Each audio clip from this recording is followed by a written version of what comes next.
everybody, and welcome to DCP episode 759. Probably. What? That was your YouTube voice. You had a smidge of YouTube voice then. It was like, hello, everybody. Smidge. Sorry, I take it back. What's Just up, idiots? It's Thursday. 393. What's up, idiots? Briar's not here. Get wrecked. He's been eating. Yeah. Yep. He's been eating. Yep. Yep. Yep. Now, That's remember, it. when That's all I that have to say. happens, it's not necessarily, all of him. Right. Sometimes it's just a little bit. We got that Solstice bonfire going on, and it's like we That's just were too tempted. We had to true. just throw them in. That's true. I did hear a story, just to kick things off on a very positive note. Heard a story of a woman who woke up in the middle of the night and saw her boyfriend eating something by like the foot of the bed. And like then where this she is going. slowly realized that she was bleeding. And then slowly realized that the thing he was eating was a chunk of her thigh. Excuse me. He was like sleep eating. No, he had drugged her previously to them going to bed and did it What? while she was sleeping. Yeah.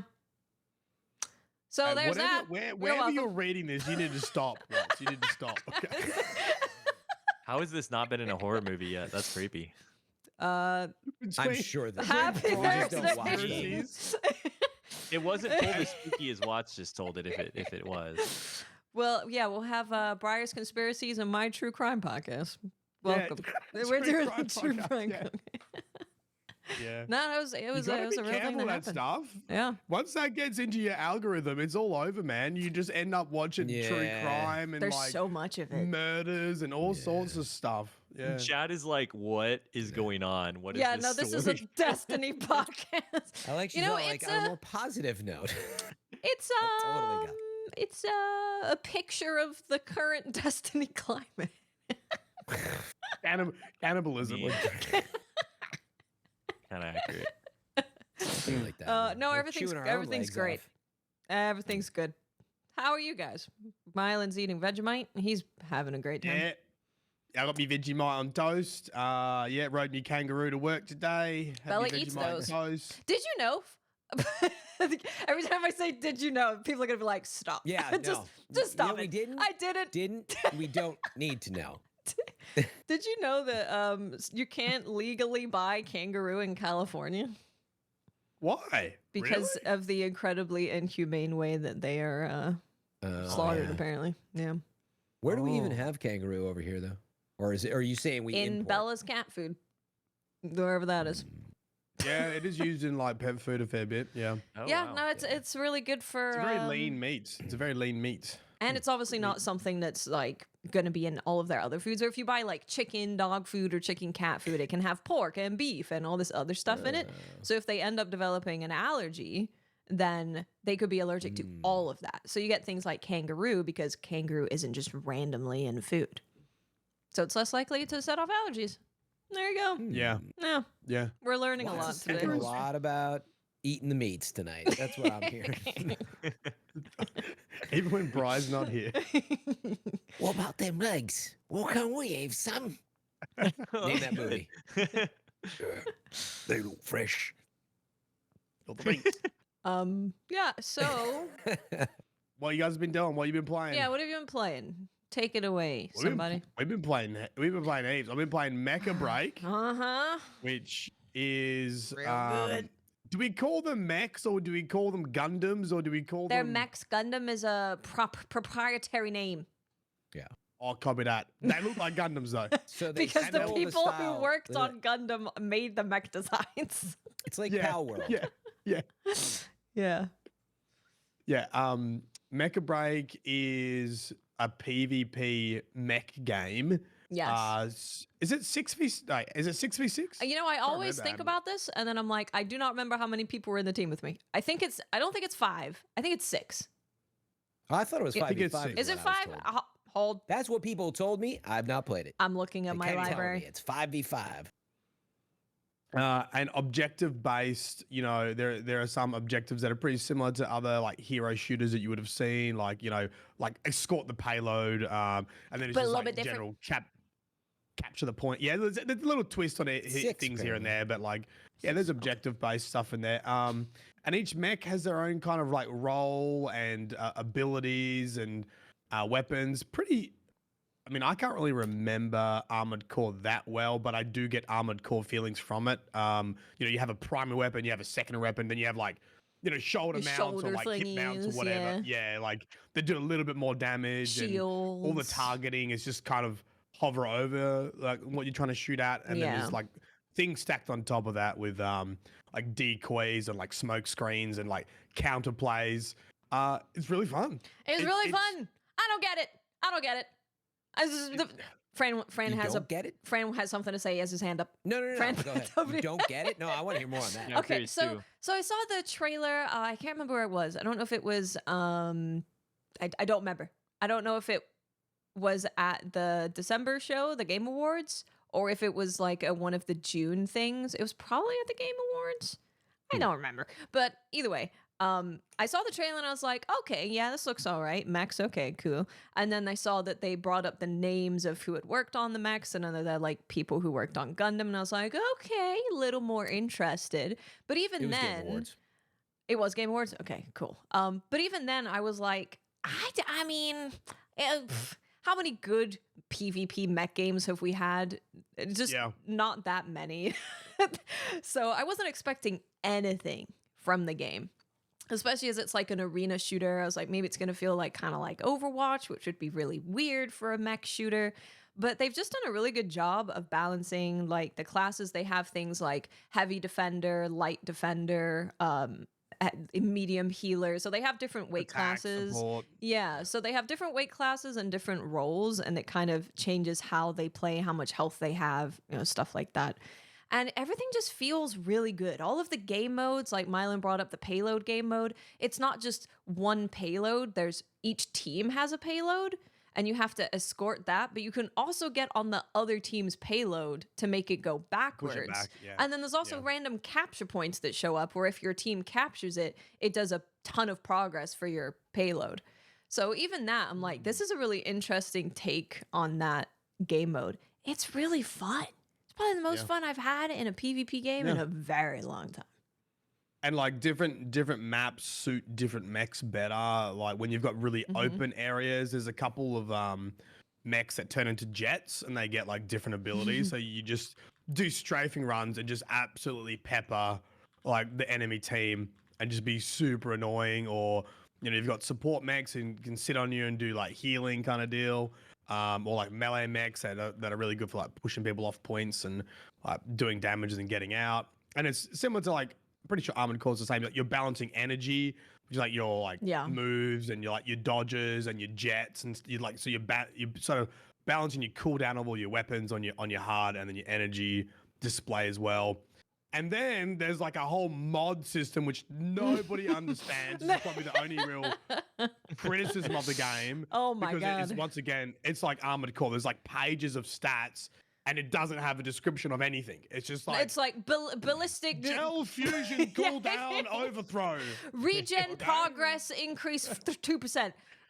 You're like, Water cooling heater system 2.9%. And I'm like, I don't know what that actually does. So I put some really easy things on there, like HP up. I was like, that's probably nice. I'll put that on there.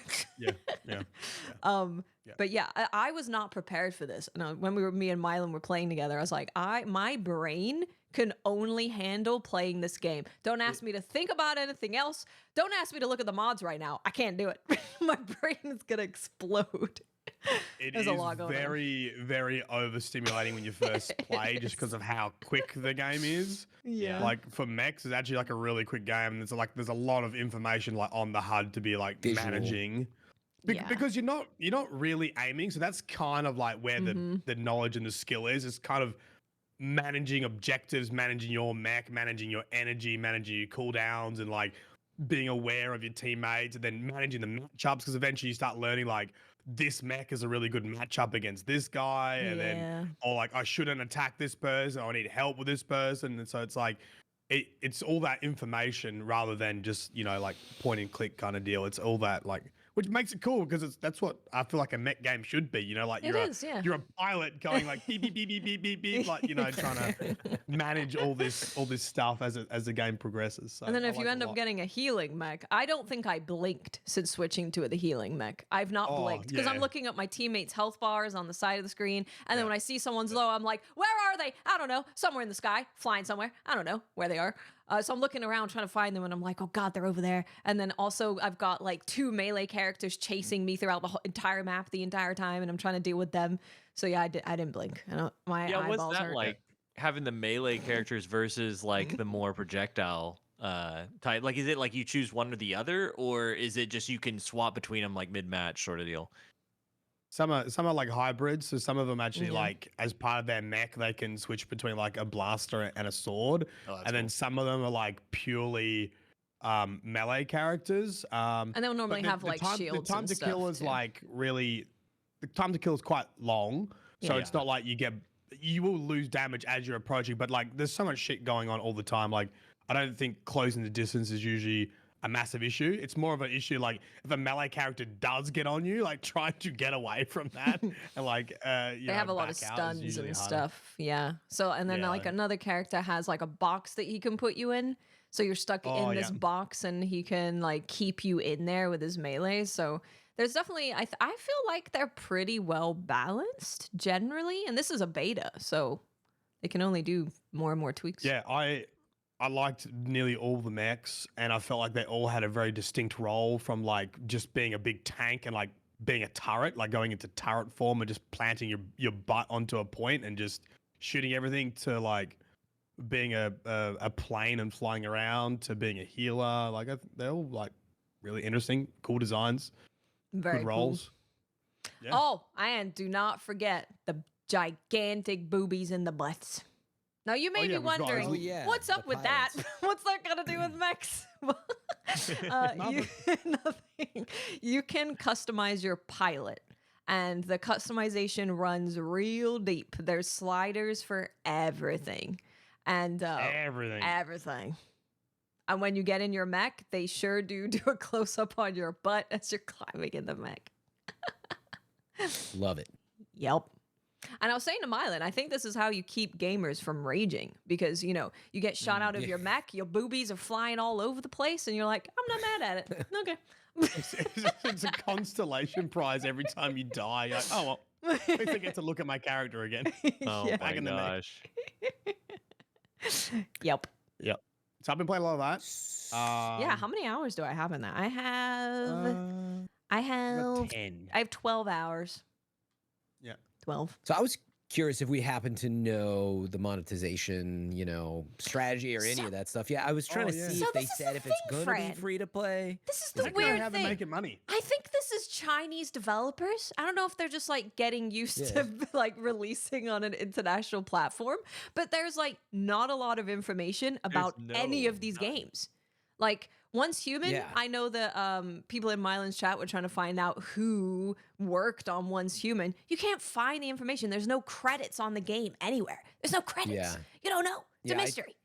I did find Amazing Season, the company that's behind Yes. the development, but yeah, there's not a lot of There's info. not But a yeah, lot. like I don't know. I In looked other it up. words, like It's nothing. that's actually great. I'm surprised when I now remember seeing the trailer and thought, oh, cool, like maybe a more arcadey Armored Core. Like I love like mech stuff. I'm playing Armored Core still, and I was looking forward to seeing it. And then when the test was coming out, I was shocked when I heard that it was a PvP thing right now. I was like, what? You know, So surprised me. But Fran, I don't know if it's free weird to play because and the what they want from you tutorial- is my question. Because Sorry, go ahead. because we're bringing up like the PvP thing. The tutorial has you fighting a boss, like a I was PvE wondering about boss. that. Like Armored Core. Yeah. And I was like, I did not know that I was loading into like 3 things that is just Armored Core before I could play with Myelin and PvP. What is going on? That's really weird because like some of the art that they have that they've released shows it against a boss too, and it must be what you're talking about. And it's like, is there? And they say in the future they're going to release a PvP VE. Oh yeah, there Yes. is. Yeah. Dude, did they say that? Yeah. like it's online. It's gonna be like a battle royale. What's the source? So We talked about this. Oh last yeah, you're right. I should the source verify. is me. You can quote me, Fran, because I got told. Wait, who told you what? I mean, Chat. yeah, well, no, don't worry about who told me, okay? Chat told you. No, it's. I mean, I would believe it, but Yeah, apparently. I didn't know if it was on their Twitter feed or not yet. you know. Apparently, they are doing a BR that is PvPvE, and that's Oh, I why heard there's that. like Yeah. that's why there's I like mean- a boss fight in the game. Because you're like, where the hell does this come from? This doesn't make any The sense. keyword Which is is- apparently we've heard of, but That might be like a BR that I'll be interested in, but the way this plays. Oh, here we go. So no, it actually has it on their Steam page. So it says, oh, it is. join squads of 3 or 6. Immerse yourself in intense up to 60-player battle royale combat, Yeah. where you'll face ambushes and confront hostile mechs, evade pulse storms, outmaneuver rivals, and seize the Yeah. spoils of victory. Yeah. Oh, there Yeah. it is. Okay. So that's even more interesting to me. Yeah. Because like we've had all these PvP games that are See it on this page. coming out. Like we just had this conversation with Concord, you know, where it was like just releasing something that's just a PvP game that's like a paid thing is a difficult thing these days. Whereas like we don't even know what this is going to cost or anything, but it's just got more to it than just more to it planned anyway than Yeah. just the PvP stuff. Yeah. Yeah, in other words, I I was think- wondering, like, longevity-wise of, let's just take what you've played so far. I was curious what you saw as the potential for it. Like, okay, it sounds like it's fun. What do you feel like you would need from it to play it, call it every Well- once in a while on a weekend? Well, I think the grind is, so they gave you like all the currencies to unlock every mech. Currencies. So you could just trial everything. I don't think we really have we did get bounties once, but I can't really remember how much you got for each bounty. And they were I actually didn't even pretty hard look to at it. Yeah. Sounds like it'll Yeah. be free to play for sure. It was pretty hard to achieve some of the bounties. So there could be some sneaky monetization in there to unlock mechs. Like you could do it There from will free to be. play, or you could pay to get some currency to unlock a mech. And Like they do with Apex. Yeah. yeah, so Yeah, I I mean, it- definitely think that's probably pretty standard, right? To Yeah, see they don't even something have like a release date, I don't think. So I was just No, curious they if, like, don't. it's one of these things where, like, you know, we are now in a situation where there's a lot of, the reason I ask, right, is I'm starting to get, I've been talking about it more, like, just, it's been grading the amount of live service games, I guess. And I get it. Definitely, yeah. And that's where the economy is at for gamers. But now we're getting a lot of play tests and things that aren't clear on where it's going to go. So you kind of like invest your time and then we're doing True. press for it of like, check this out, and which is fine. Like we're just saying it's fun. You guys are. Yeah. I believe you.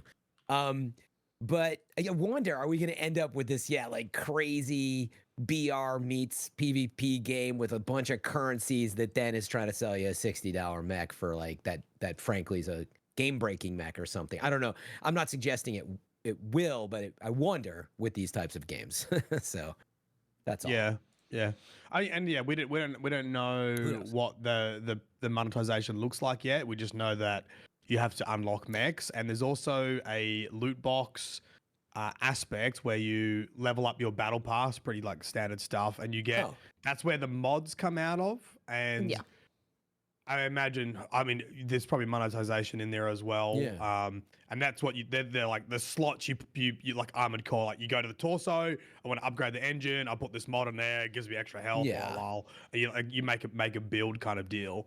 For the same reason, that's probably where some of the longevity sits, is probably getting the right mods for the right build for your mech to do PvP.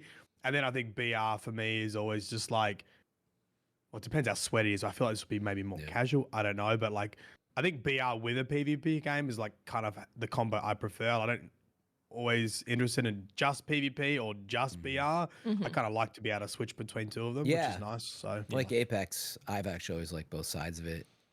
And I think what intrigues me about it is the fact that it's mechs, right? It's like it offers a very different Yeah, the experience theme. when people are flying in the sky and like everything's Like, very BR would be fast. pretty and nutty. It would be crazy. You'd be like, "There's a team over there. I can see 7 jets flying through the sky." yeah. So Cool. it's Yeah. it's definitely it's very cool. It's very cool. I don't get it, but it's really a drop's fun. still on? What? Do you know if Drops are still on. Yeah, drops are still on. Yeah, They so actually if- were if supposed to people- have 2 days of maintenance, and because people were loving it so much, they were like, "Okay, we're just gonna do like 4.5 hours of maintenance and see how Nice. that does, and bring it back." So Yeah, it's back right. up again. The way that you can get access is you watch a stream for 15 minutes and you're good. 15 minutes. That's it. 15 But that's minutes. just to get the beta key for now, is what you're saying, right? Yeah. Yeah. Yeah. just That's beta cool. key. Yeah, and again, you know, I'm always the skeptic on here, but I wasn't naysaying the game. Just to be clear, if it's free, you know, then that can be a good thing. It's just so rarely done well, and like even more now, like people are not giving us their roadmap of like what kind of free to play games is it going to be, and like maybe as another example, isn't Zenless Zone Zero is free, right? It's a gotcha game, so yeah. Yeah. Once Human's free, and I mean, I've got like 120 once hours in that now. Yeah, which is Yeah. great. I'm just saying that then I tried, for example, Zenless Zone. This is just personal. And I didn't quite realize it was such a, you know, it's got W engines and that's a type of currency. And then it's got Denny's and your logs that you got. And I was like, dude. Fran, ain't it's a about this life. gotcha game. It's the I know, ultimate I know. like And I'm not saying that, I'm just saying in monetized general, free to play game. You know, I feel like, but a lot of free to play games have that, right? Like you even Yeah. mentioned, this has currencies, and like it's all. I'm over it personally, but I understand that if you want a big population, you know, you got to figure out free to play usually. Which So has been, for me, it did look like there was a paid currency and a free currency because there's like a gold coin looking one and then a blue coin one. exactly, And I would guess that like that is very standard for free to play, right? Destiny has it. Everyone has at least two currencies where it's here's your free to play currency that you earn through doing whatever, and here's like paid currency that you can use for whatever. It just depends how they end up doing it. Like, can you purchase those loot boxes that have mods in them? If you can, then that would be pay to win, right? If you can just purchase the loot boxes that have paint jobs in them, then that's just you getting different paint colors for your mech or like different outfits for your pilot and stuff. And people are going to want to dress up their pilot with the big bazongas they got going on. did they Oh, make you? speaking of those, wait. I saw there was a character creation screen. Watts, did you spend countless hours doing that by any chance? So when I got on to play with Myelin, we didn't have a ton of time, and people were I like, "You're gonna have to do 3 tutorial missions, by the way, before you can play." And I was like, "Oh crap!" So I just gave her like my hair, turned up the booty and the booba slided to max, and called it good. And then I went back in and fixed her face and changed her hair a bit. Watts is sitting snugly in the chair in the mechs. I am. And when you get MVP, your character pops up out of the mech, so you can see it. Yeah, true. You can see your customized mech with your customized character. It's very cool. I can see cosmetics going hard. Oh, yeah. On Yeah. Yeah. on what Fran was saying, Once Human has restored some of my faith in free-to-play games, to be honest. It does have a bajillion currencies, and it is menu UI hell like a mobile game, but it is really fair with its monetization. Yes. It is purely cosmetic. There's no pay to progress. There's no like blockade. Pay to skip. You can truly play it 100% free to play without being inhibited. It is cosmetics for your character. It's cosmetics for your house. Which you know what? I actually think will sell really well because so many people love that Myelin, stuff. everyone I've seen is running around in a Japanese schoolgirl outfit with a mask on, and they've got a glass house. Every house I drive past is a glass house. That's $50. Yeah, and look, some of that is expensive, but it is truly cosmetic, and it doesn't impact the gameplay. Yep. That's good. Yeah, I do feel like games in general have gotten better with it because they know the backlash. So there's plenty that still have problems, but what the reason I ask is also it's more for me now about the time. In other words, I'm playing so many games, and maybe we'll talk about it tonight, even Helldivers, is just like they're built around the idea. I mean, Destiny is. I mean, it's the one that like we can blame for a lot of these problems. But like, it wants so much of your time because you're more likely to spend money and like in other words, I just want to hop in and play a fun game without the grind. And so like I haven't played Exo Primal, baby. But if everything is like this massive grind that I have to play your game for 100 hours just to like kind of have some fun, I'm like, I'm kind of over that personally, but hopefully this is not that. It's just a PvP game, so usually those you can kind of jump in. Well, yeah, it's gonna depend on like how powerful these mods are and if you really need to grind them out. I don't think we really know yet for the mech. Like, Yeah.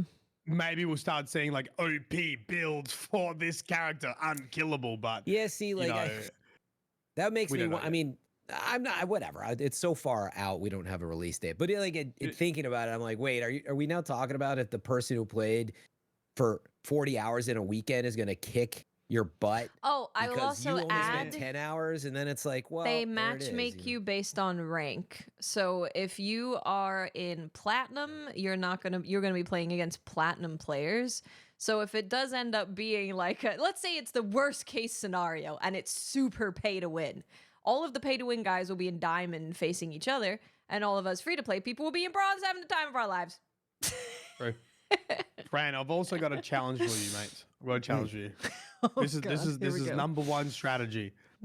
Play games like this when they're in betas and first coming out, because no one knows how to play them. Yeah, I no know. one's got the build yet.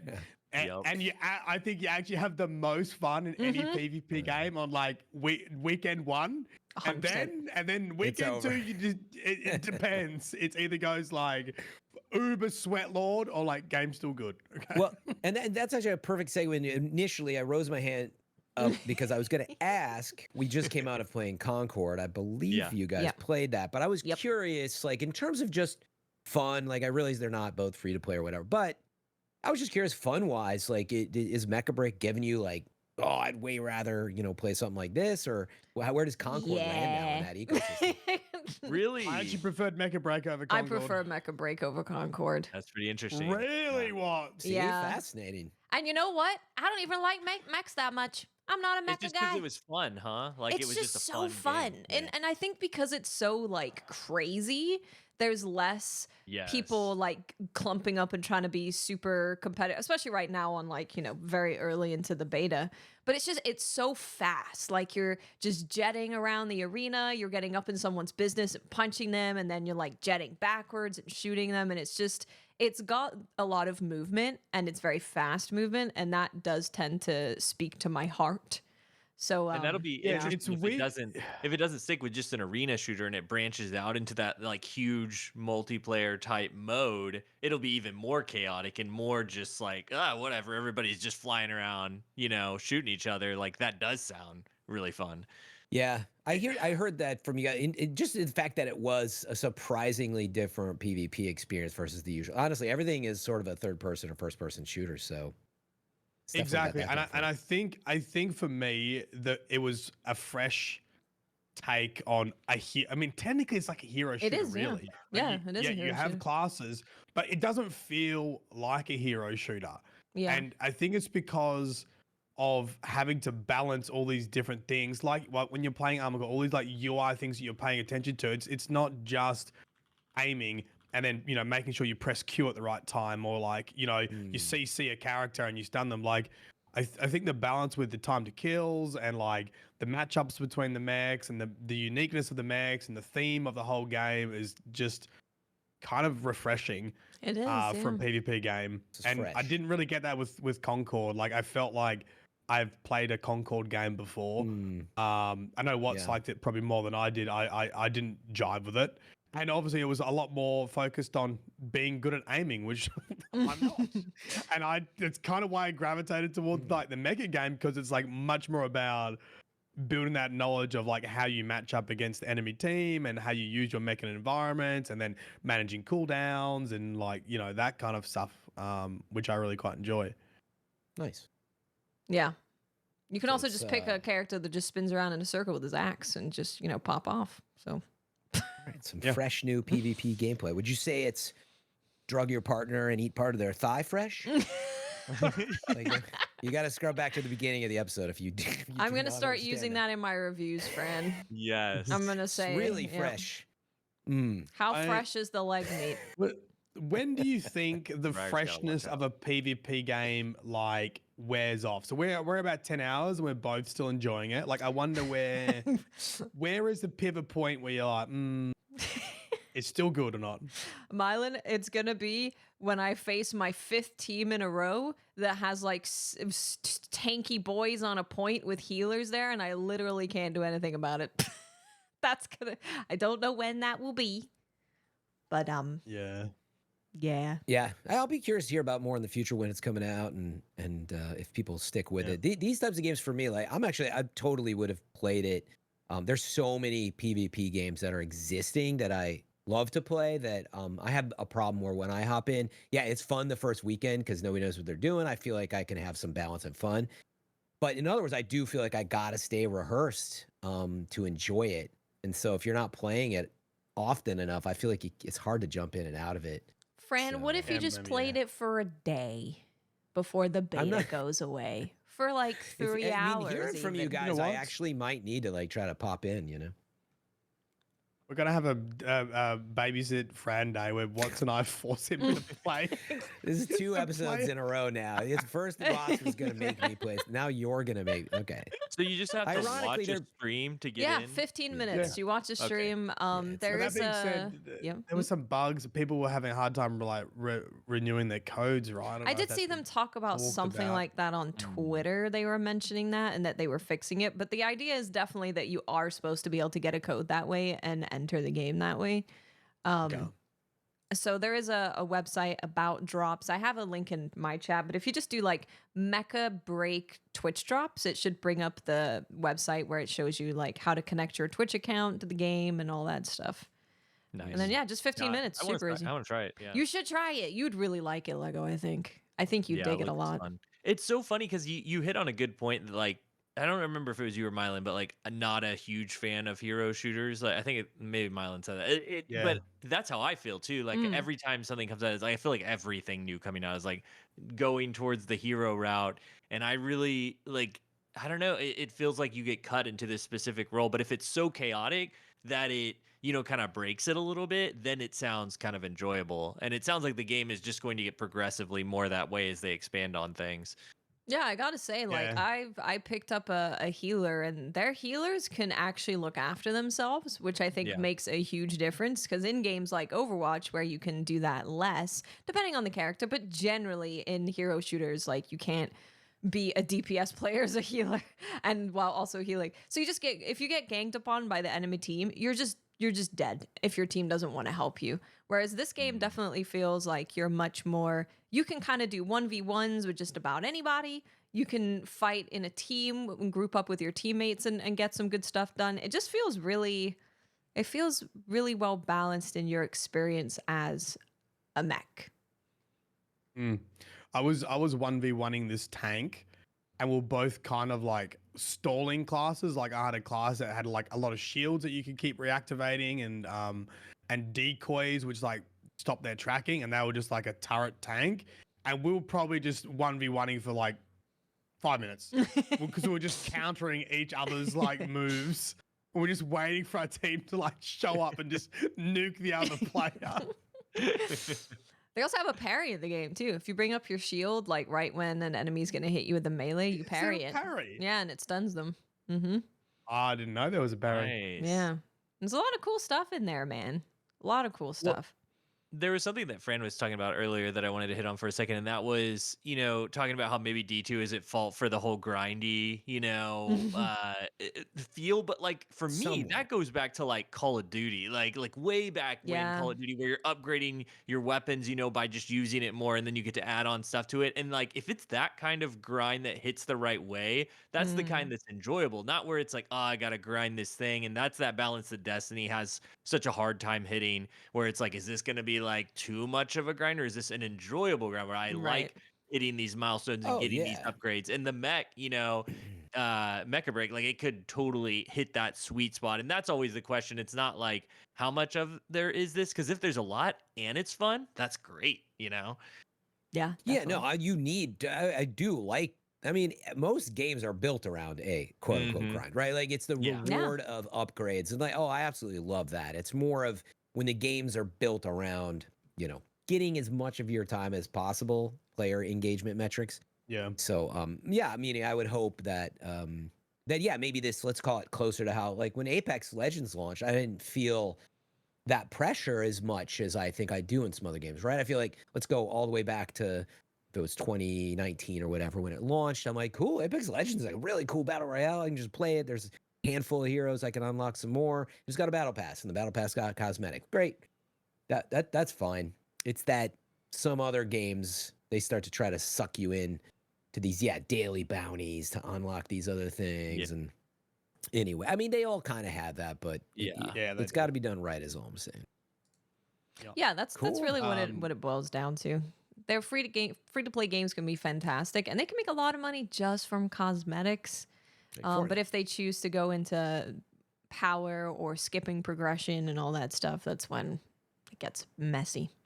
Yep. Yeah, I mean, honestly, Fortnite's the real one to blame, but that's the behemoth of like, it honestly offers you so much. That's the thing. Yeah. They make so much money that Fortnite is great. I always have a good time playing Fortnite, and you can pay them a bunch of money for various things if you want, but that's absolutely, I would say, done well. I haven't played it recently, but no, I never feel much pressure on that front. So, Watts and I are pretty much on a roll, just giving all our data to China at the moment because I was going to ask, will trade. I'll have a sign. Will trade information for good games.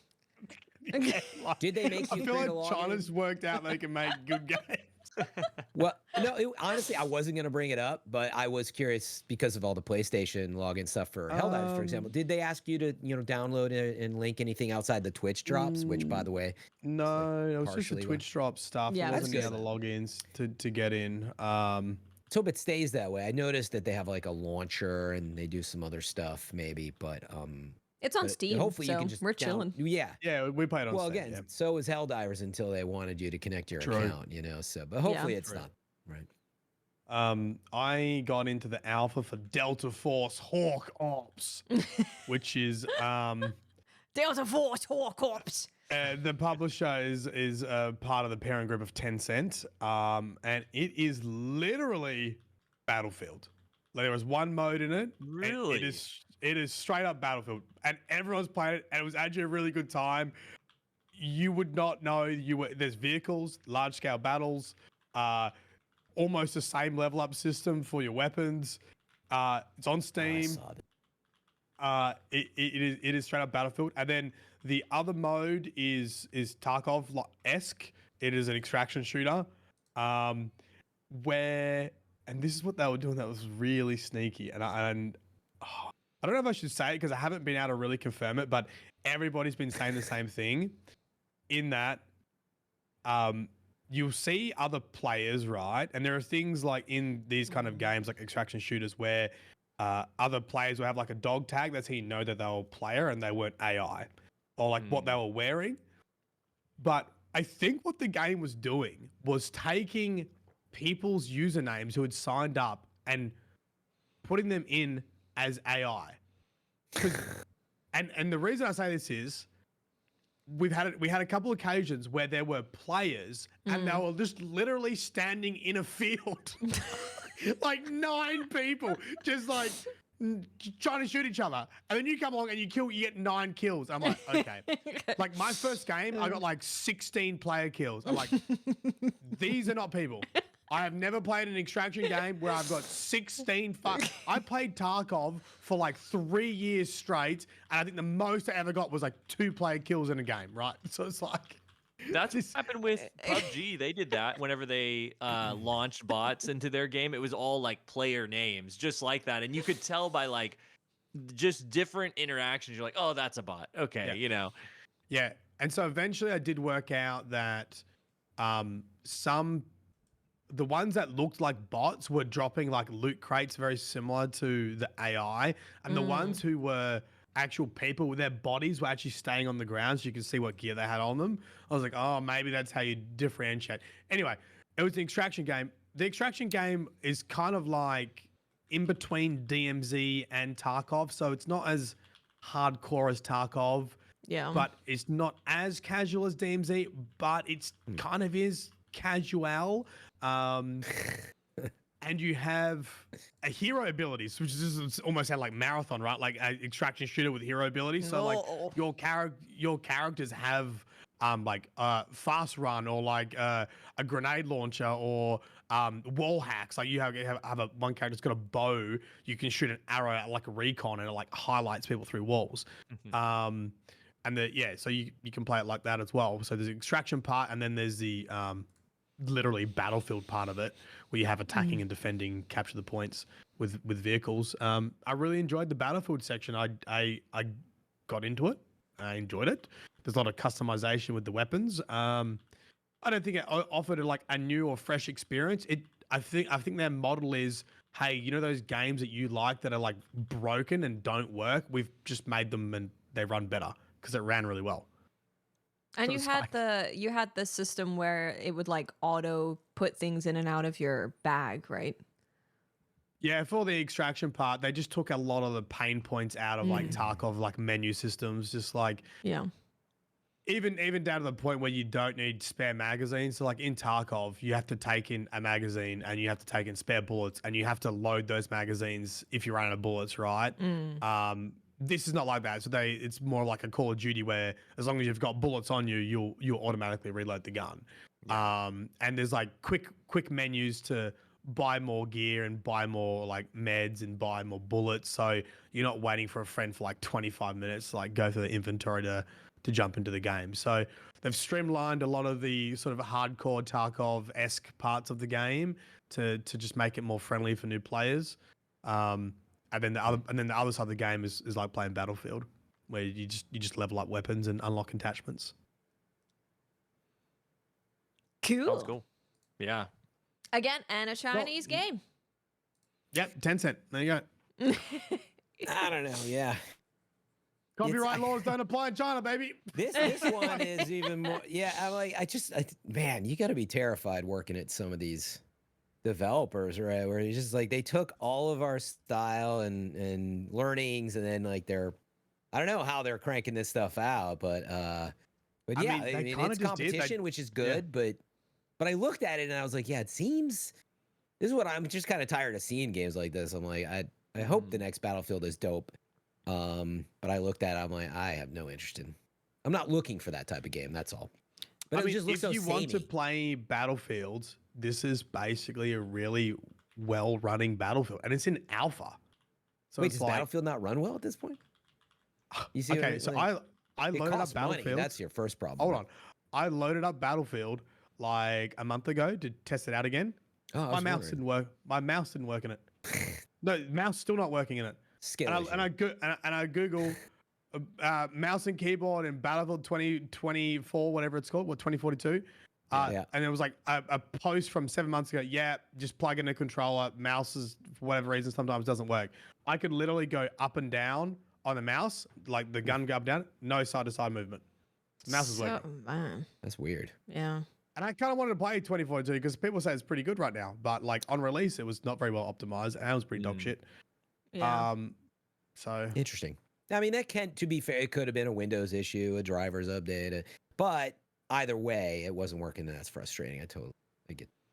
It's a really interesting conversation about Chinese games at the moment, honestly, because for a really long time, a lot of games coming out of China have been kind of formulaic. Like it's like here's what's going to be a good game. We're going to follow this formula to a T, and you get just a lot of that. So a lot of players have been like, oh, it's a Chinese game, I'm not interested. Just like if they see a Korean MMO, they're like, oh, it's a Korean MMO, I don't know, because that means it's going to be pay to win and it's going to be or super, super, super grindy or both, most likely both. But there's been a lot of really cool stuff coming out of the China Joy thing that happened, and Sony is putting a lot of money behind a lot of Chinese games. So you've got like Black Myth Wukong, for example, which is coming out this month, which is looking like a really quality game. And there's been a ton of them that I've seen at China Joy that look really interesting. And we've got Once Human, and we've got a bunch of games that are coming out that are just really quality games. And I'm super excited to see what else comes from Chinese developers, because they seem to have hit a stride now where they're making games that are catching people's eye. And when it comes out, all the games that I've played so far have been really well optimized, like no performance problems at all. Servers have been great. Myelin's been playing on North American servers for all of these games and not really having any problems. So yeah, it's very interesting. It's an interesting time. They are definitely a threat to like America. America to I mean, it's like it's. I mean, it's obviously started to be video games, but I mean, it's been that for anything to do with manufacturing for forever, right? And the interesting thing with this video game stuff is that I kind of agree with Fran. Like sometimes some games, especially like Delta Force, lacks like the creativity of a new game and a new franchise. It is very much a blueprint of games people like, and then just executed very well and runs well, and potentially changing some things here and there to that they know players are going to like engage in. And it's a similar story with, I don't know if you've seen Dark and Darker and Dungeonborn. Yeah, yeah. Like, Yep. they are almost a And one-to-one, but one is like an updated Unreal Engine, just better graphics, runs better, but the concept is very similar. And I can't work out morally what I like, because I like Dark and Darker because it was that fresh thing. It was a new idea in the extraction shooter genre with, you know, wizards and all this kind of stuff and like dungeon crawling. And then something else comes along that runs better, plays better, looks better, but it's essentially the same game fundamentally. So like, Yeah, it's you know, is that just competition? Is that just good competition? Is Could that be, is that could be. like, you know? Yeah. I don't know, Yeah, I don't know yet. to be fair to that too, right? I mean, all good games inspire other games, like from Nintendo's Yeah, true. Mario to even but well before that. Like you inevitably you see other people inspired and able to do great things with that. So it's not all bad, but yeah, you know, it's interesting. I was kind of googling this, trying to figure out the question here, and Games Industry Biz looks like a few days ago they did something talking about Zenless Zone Zero, as well as like Chinese companies pushing these limits. And actually, there's just some talk of working not necessarily just hard, despite, you know, there's certainly stereotypes with like how cultures work and how much in different countries versus each other. But they're actually like, you know, they have some experience in Chinese companies saying, honestly, they really are optimized often. And so I don't know, I'm just browsing, but it is a really interesting conversation. And I noticed they have a little pull quote on the side, says, so if you're a developer of a $70 AAA console game, are you feeling the pressure yet? You should be. Which is interesting because it's kind of what I was thinking about. It read my mind on that one. And so part of it can be good, is my point. But then I look at the other side where I'm like, did you kind of just steal a bunch of ideas and the look and style of a game like Battlefield as well as Call of Duty, and now you rapidly push that out the door, you make it free, and where does that leave the state of gaming? You know, that's a thought too, is especially when we all look over a year and a half of massive layoffs and we say, wow, how awful that is. But it's you know, I know last week some people may have even took comments of, I kind of was groaning about free to play, and they're like, Fran's blaming free to play on these problems. And I'm not singularly saying that, but it is something to think about when you invest your time in these various things. When if you want to turn around and be like, you know, From Software's not going to go out of business, but you may never see an Armored Core again, maybe. And you're like, why not? And it's like, well, maybe because, you know, you didn't buy Armored Core 6 or whatever. But anyway, you get the point. It's interesting. It is competition. I do definitely believe, though, is interesting. ultimately really good. You know, And I will say, core is I definitely am seeing more. I don't know the best way to put it, but more quality games coming from China. And I think Black Myth Wukong is like a perfect example of that. That's really I was caught going to on. say they're obviously not just designing games for like, you know, Asian countries, but they're also looking at like That's the Western probably what it audience. is, honestly. And you can tell that because of the monetization.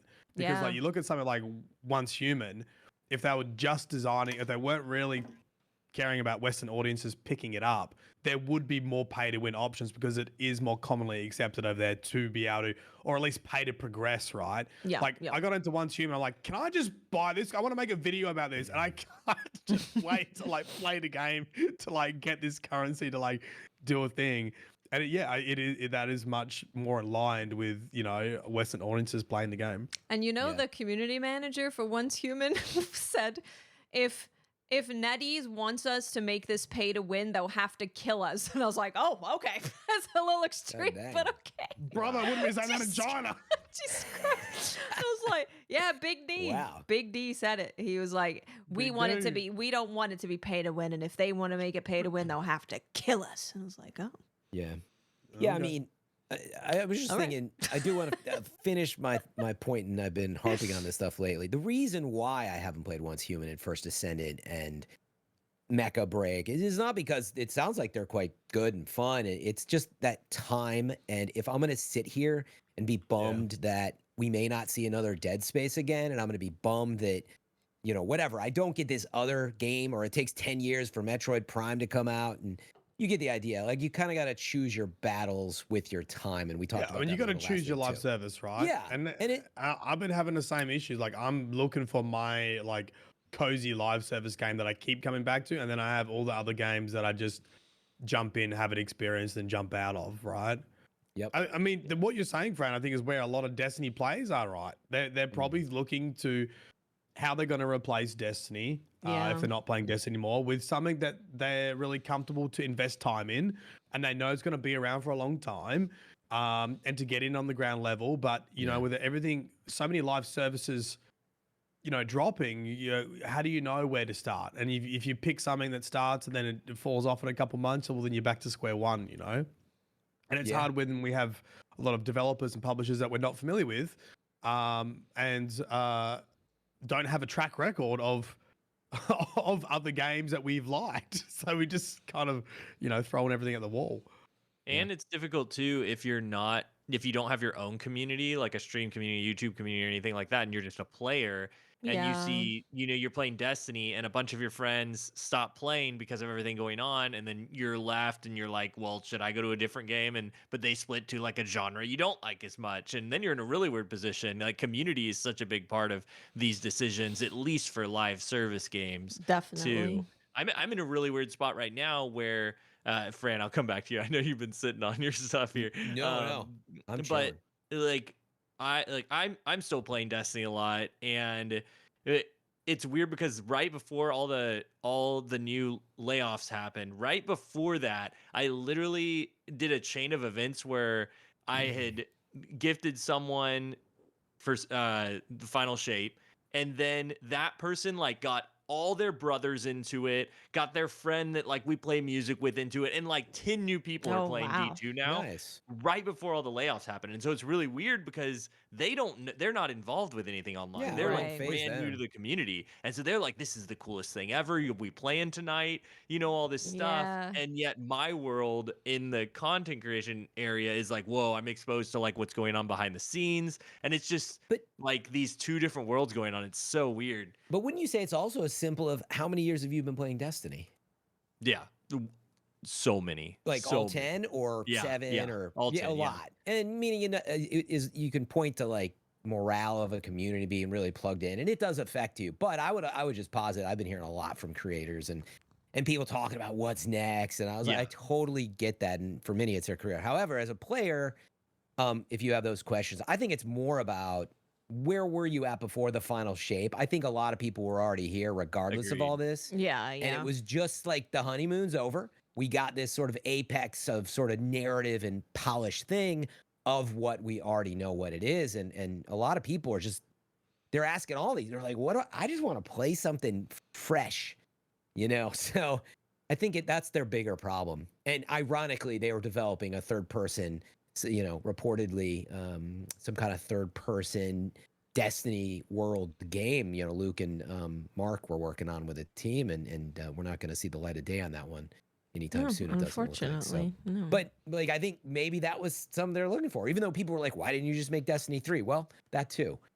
But they're making Marathon, so you know, different discussion. Man, I hope we get to hear more on Marathon.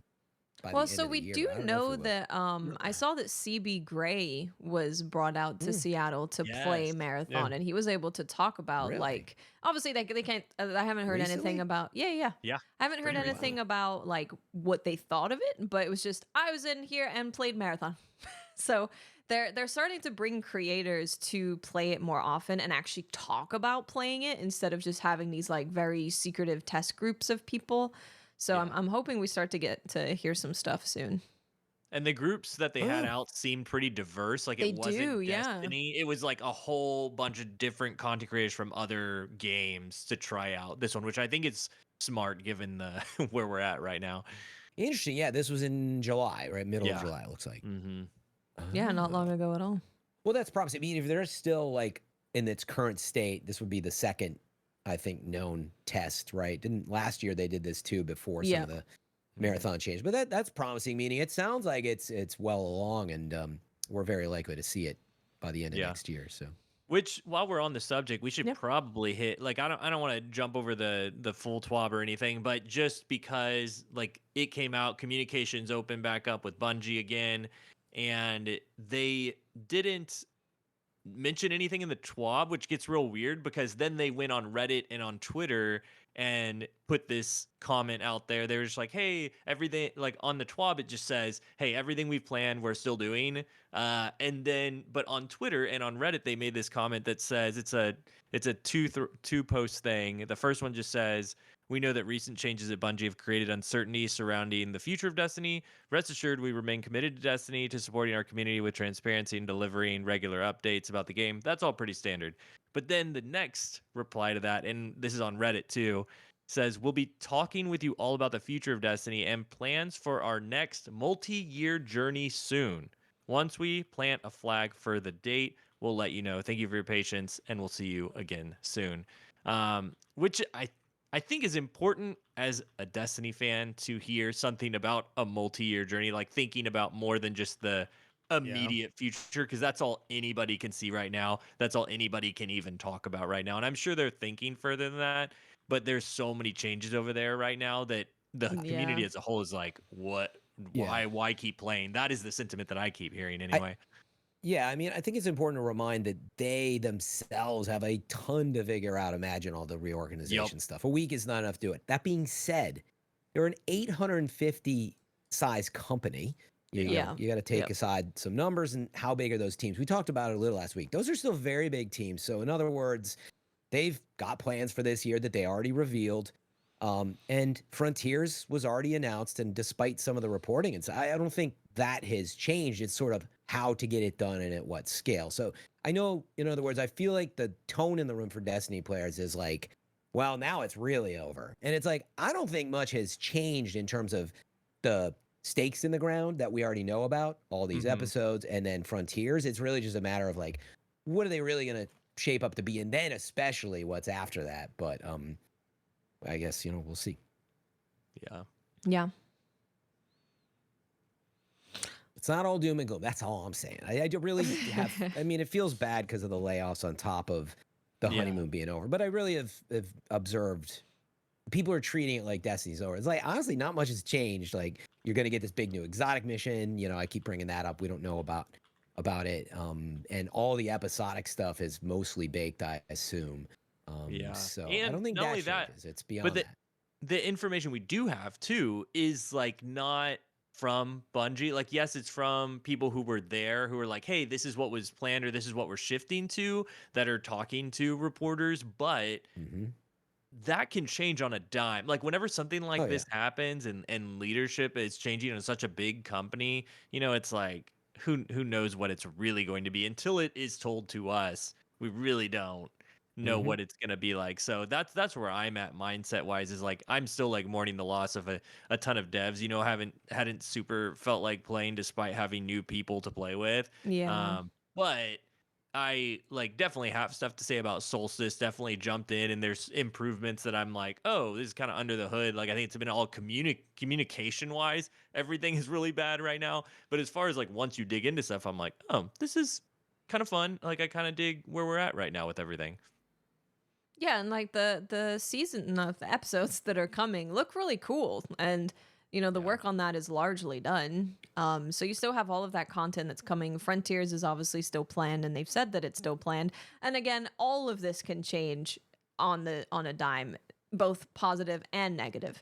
So it's we just don't really know in the super far future, which I know is weird for the Destiny community, because we have known about like the Witch Queen, Lightfall, Final Shape. We've known stuff for like 4 years of what's happening. And this is, not only do we not know, but they're kind of restructuring how they go about making Destiny. But I mean, this might be a really good thing, because we know that the way that they've gone about making Destiny has clearly not been the best way of going about it. So it could very well go the exact opposite way of people Yeah, thinking about sure. it, and they restructure it and get a better plan in place of making the game in a better way, a more sustainable way, and it ends up being great. So Yeah, but the only thing that I feel is that, and the community has felt as a whole, is that yeah, overarching feeling of depression, not just from Devs leaving, but the announcement like that D3 wasn't in development and like they didn't have mm, plans to. That's the like crushing like. There's no restart. There's no like, we were talking about beta phases earlier. Like, this is the best time to jump in because nobody knows what's going on. That's yeah, what's Yeah. so great about what would have been so great about a new Destiny is you're not going to have that, feeling, at least for the foreseeable future, yeah, for a while. And plans Yeah, can change, like we were talking about. But it's so interesting though, right? Because it's so I mean, I get it. I go through the same things, but it's all expectations and in your groups on Reddit and other like you're creating this expectation of something that's completely unknown. In other words, you have no idea what their plans for Frontiers was, whether or not it included True. full reset type gameplay mechanics, or we don't have any of that knowledge. But you make an assumption, of course it wouldn't be. Yeah. Because it's been 10 years of we get it. We get the message of what so I get that and people want to see that new number. But yeah, I mean, I think actually it plays well off what we just brought up, which is like, look at what they are pumping out in so many, other territories. And they are moving fast. I think into the light, they talk about a lot now, and we heard, through the reports of Bungie supposedly like strike teams on things now, but I think that idea of iterating quick, fail fast mentality is something that Bungie frankly does not normally do. And maybe we enter that era and they start pumping out some like, okay, that was weird, but that was cool, and it was a little like, rough edges, but hey, maybe that's a different world to play in for the game that could, like Watts was saying, lead to better things. You never know. you never know where it could go. Yeah. And like the And, thing with Destiny is like of all these variety games that I've played, and even ones that I'm really into, I'm probably gonna be my live service game, like Once Human.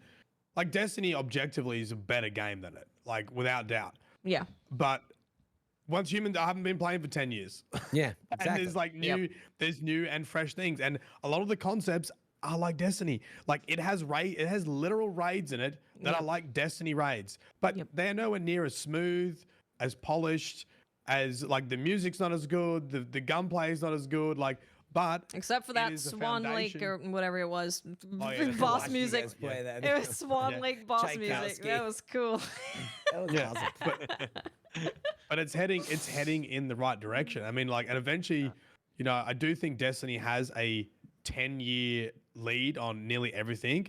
But going back to the sort of the Chinese developer stuff is like seeing some of the quality now that they can put out, and how quickly they're kind of pivoting on game ideas, and some of it is, not copy paste, but like Once Human has a lot of ideas from a lot of other games smashed into it. Yeah. There's something there, right? I mean, it's funny because Someone's going to catch up. It's funny because actually, does Bungie talk about this or still do this? They always have their annual, lab where they just they Community come up with summit. weird ideas. They still do Yeah. that, I think. That's like a those things, staple. yeah.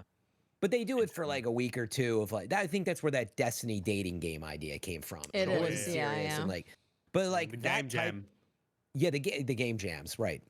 But meaning like maybe they need a bit more of that to what you're getting at is like it's okay to like make some messier stuff, and we are at a point where that is the problem we're seeing. Our expectations for these $70 games, AAA is so high in terms of the polish. It's taking forever, and so that is it seemingly is creating a problem, especially in live service games. Oh yeah, because they're Um, very trendy, right? So if you're taking yeah. 8 years to hop on a trend, you're 8 years late.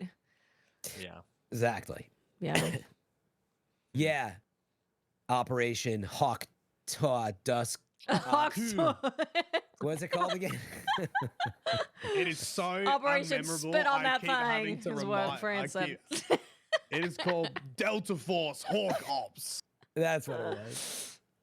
No, I'm not. I haven't played that, so no hate. Anyway, I'm not planning to say that. I'm sorry. Hey, Mecha Break is Yeah. also Came a out. Chinese game, but they obviously have some Japanese devs for the design stuff. 'Cause they're Yeah. from Gundam. Yeah, so I remain optimistic on that front. And again, I know that I'm like trying to convince a relatively kind of downtrodden community right now because we are in like a low part of the season and the layoffs, yeah, made it worse. Somebody in chat was saying like people were kind of planning after their 10-year journey anyway to kind of check out for A a while. lot of And like people were, yeah. yeah. Yeah. And like honestly, that's good. It's okay. Go play some, yeah, whatever. Path of Exile. I haven't played that, but there's stuff out there that's really interesting and you could be once human, etc. But nothing wrong with that. But the point is, I feel like there's this. Oh well, it's over, and I'm like, Bungie is way too talented. They got They're you so just said it. They got talented. 10 years Yeah. just on this game, let alone decades. Like they are still gonna do really cool and great stuff. I just don't know that it will be what we wanted Destiny 3 to be Well, necessarily. But you know what I yeah, mean? It's not Yeah. like it's over. Yeah, I think for me and maybe a bunch of people is it's no longer maybe the daily game that you play, but when new stuff comes out, you go in, you have that experience, whether it's a raid or a dungeon or an exotic quest. Um, I'm not like playing it every day to grind stuff and to get the perfect things anymore. And I think part of that is like not knowing what the future is because I'm motivated by raids and by like that end game content to prepare for and like be part of a team for. But I still want to have those experiences in Destiny, but it's just not my like daily live service game anymore. Yeah. And I think some people may be having a hard time like adjusting. Like it's okay to casually play Destiny, and it's a pretty hard Yeah. adjustment if you've been doing it for 10 years and like have Definitely. thousands of hours in it. And because Destiny is so goddamn polished, everything else you play probably feels like trash. So Yeah. you know, you kind of get stuck. You're like, shit, I want something that I can, you know, turn on after work every day and like just grind away at, and nothing's kind of filling that space. Yeah, I think I was talking to some other content creators about this feeling and the numbers, just Watts was bringing this up. Everybody's talking about how many people are playing it right now. Oh no, Like, imagine- my tweet for context was if I watch Okay. another review where they start with the Steam player count and the discourse around the game, I'm going to pluck my eyeball out. It is driving me Yeah, insane. I watched a video about Flintlock, which is a single player game. And they're like, well, the Steam numbers aren't looking too good. And I'm like, what about the mechanics, the art? Yeah. Does it feel good? What's the upgrade system like? yeah, And like a people review of treat- the game would be nice. Exactly. How many people play your game does not mean how good it is. But anyway, I was just saying, like, people even talk about Destiny's numbers right now, which it is a live service gaming community. Yeah. I was only trying to point out is I think we got to look at two things in the near future. This big supposed exotic mission, is it cool enough that in this environment that it brings back these players that are kind of burnt out and say they're checking out. So I'll be very curious to see if we pick up a little bit on that. But then obviously episode 2, which was not included in the final shape, right? When you purchase the final shape, you got episode 1. But episode 2, you got to buy or had to have the annual pass. So will Right. people Yep. come back for that? Some people who already invested in it too. I'll be very curious to see. So we got a good that doesn't launch until October 15th, and then Yeah, got a hopefully minute. the exotic mission will be middle September or early September. We'll see. To Mylin's point, him talking about, and a lot of people I do feel this way too, where they're like, it's not my daily game, but it's like something I'll come back to see like new stuff happens. And with the model that they're reporting, from the inside to be moving to, where it's like no big expansions, it might be even be right easier back. to do that episodically. Mhm. Just like, oh, this thing's going on over there, let me just hop over to Destiny and see what it's about. And there's like you didn't miss some big expansion or something that you had to buy. It's just like that current thing. And so I could see that paying off for them. Even in chat, they were talking about the reports that came out about demographic issues with it being a lot of older people, and they were worried that they didn't have Yeah. the younger audience anymore, and like that kind of style of content could do well for that too. I don't know. It'll be interesting to see how all this pans out. And you're right, friend, we won't really know till that episode 2 hits, or even next year hits. Like Well, yeah, I was gonna episode 2, sorry, no, act 2. Yeah, no, Episode episode 2. 2. Episode you're 2, right, yeah. episode 2. But episode- I really hope that episode 2 does really change the model and make it feel fresh again. You don't reckon it will? No. But I think think okay, a lot of hold people on. expect that it will. If every season, story-wise. well, that I can't speak to. I don't know. Yeah, maybe. Meaning, here's what I would honestly, as someone who does pay attention to the structure a lot. Myelin sneezing, and sneezes over. All that Vegemite, man, it gets in your nasal capacity cavity. No, so what I was gonna say is if I've observed the structure of Destiny and like sure they had seasonal stuff, what did we kind of see a pattern of? And then now I sort of see the setup. I actually thought there was a pretty good cadence of story in episode 1. Do you just not like the quality of what's there? Because it's, in other words, seasons kind of stretch stuff out. Fran. But what seasons, in other words, do you remember that the seasons, name 2 in a row that was like, the story was great. You see what I mean? Was it What do you ever mean? like very compelling for seasonal content, the story? Yeah, like Eris Morn's one was pretty. A lot of the stories are pretty good. Eris The Morn seasonal was really witch? good. The one with Eris Morn's pretty Rasputin good. that ended with the big climax heading into what was it, Lightfall or something? Well, but that's the end of a. I'm not saying they never. I'm just saying if you look at many years of season, is it very Yeah. common that that you get like these big story moments? But it's funny because You it's, do watch a bloody video Okay. every now and then. Yeah, you get. I like- it's funny because again, I'm as someone who observes the lore and I get it, but I'm not as deep in it. I was like, honestly, there was some interesting hits. I thought the delivery of the cuts. I think I'm a little more wowed with again the polish of the cutscenes, and I'm Yeah. so tuned out on. We talk about it every week. I'm a broken record, but like I think that's what it is. I'm the type of guy when you get these cutscenes, which we rarely have gotten in seasonal content. I'm like, that's nice, even if I don't. Well, yeah, okay, so feels maybe engaged. here's the difference, and maybe this is the difference between me and you at the moment. Because like I said, I'm not playing it every day. So when I want to see story beats, yeah, I do kind of want to just like binge it all at once, right, and then get back to other games. I don't want to have to tune in every week and do some obscure task of collecting data just to Do you hear the think- next line of dialogue. To pause it, do you think that's taking away from your enjoyment of the story? Oh, massively, because it's just Okay, it's the well. same stuff I've been doing for such a long time that I don't. Do you get enjoyment from collecting data? No. Exactly. So why the fuck am I Yeah. doing it? Like Coral it's like, samples or whatever? No, yeah, I it doesn't mean, fucking add any value to like But- the story. I agree with what you're just saying, let- Myelin. Yeah. but in other words, like I truly, I know I make fun of myself, but it's true. Like I look at the conductor being introduced, Saints like kind of bigger moments in this, and I'm like, it feels weighty versus other Yeah, that- seasonal story, and I'm like, yeah, am but I? that's good. Yeah, okay, it's good, but like, would it be better if you got it earlier on, or see? The thing is, you don't care when it happens. No, I I'm do. talking but about that's when it different happens. than if I look at the whole package. We're only at Act 2, so you haven't even got Act 3. So you I know, actually but technically. I think what what I'm hearing anyway, is that it's about the presentation of it, not the actual Yeah, the content. Like, the delivery, content has yeah. been good because I Yeah, yeah, agree, yeah, like yeah. with you, Fran, that with the whole Maya stuff at the very end of this act 2 was like, Yeah. I was like, this is great. Like that cutscene Yeah, was great. Everything was moment. great, and I was into it. But I'm like, I feels like the episode is almost over, and I'm just now getting into it. Yeah, I mean, like you I still got a just whole. and I a felt third like, well, what was act. I doing the rest of the time? I was just grinding Yeah. away at data, and that's Yeah, not really because fun. honestly, the story is stretched to out into weekly beats, and like the first act, I want to say like the first 4 weeks was just word salad of different ways to say collect data. Oh, like- absolutely. Do you know it was? Literally, how many times can we go to Nessus to collect some data before you tell us the story? Right. And I've read them. Absolutely. I've read every little pop up in excruciating detail, and I can tell you that it says the same thing in just different ways.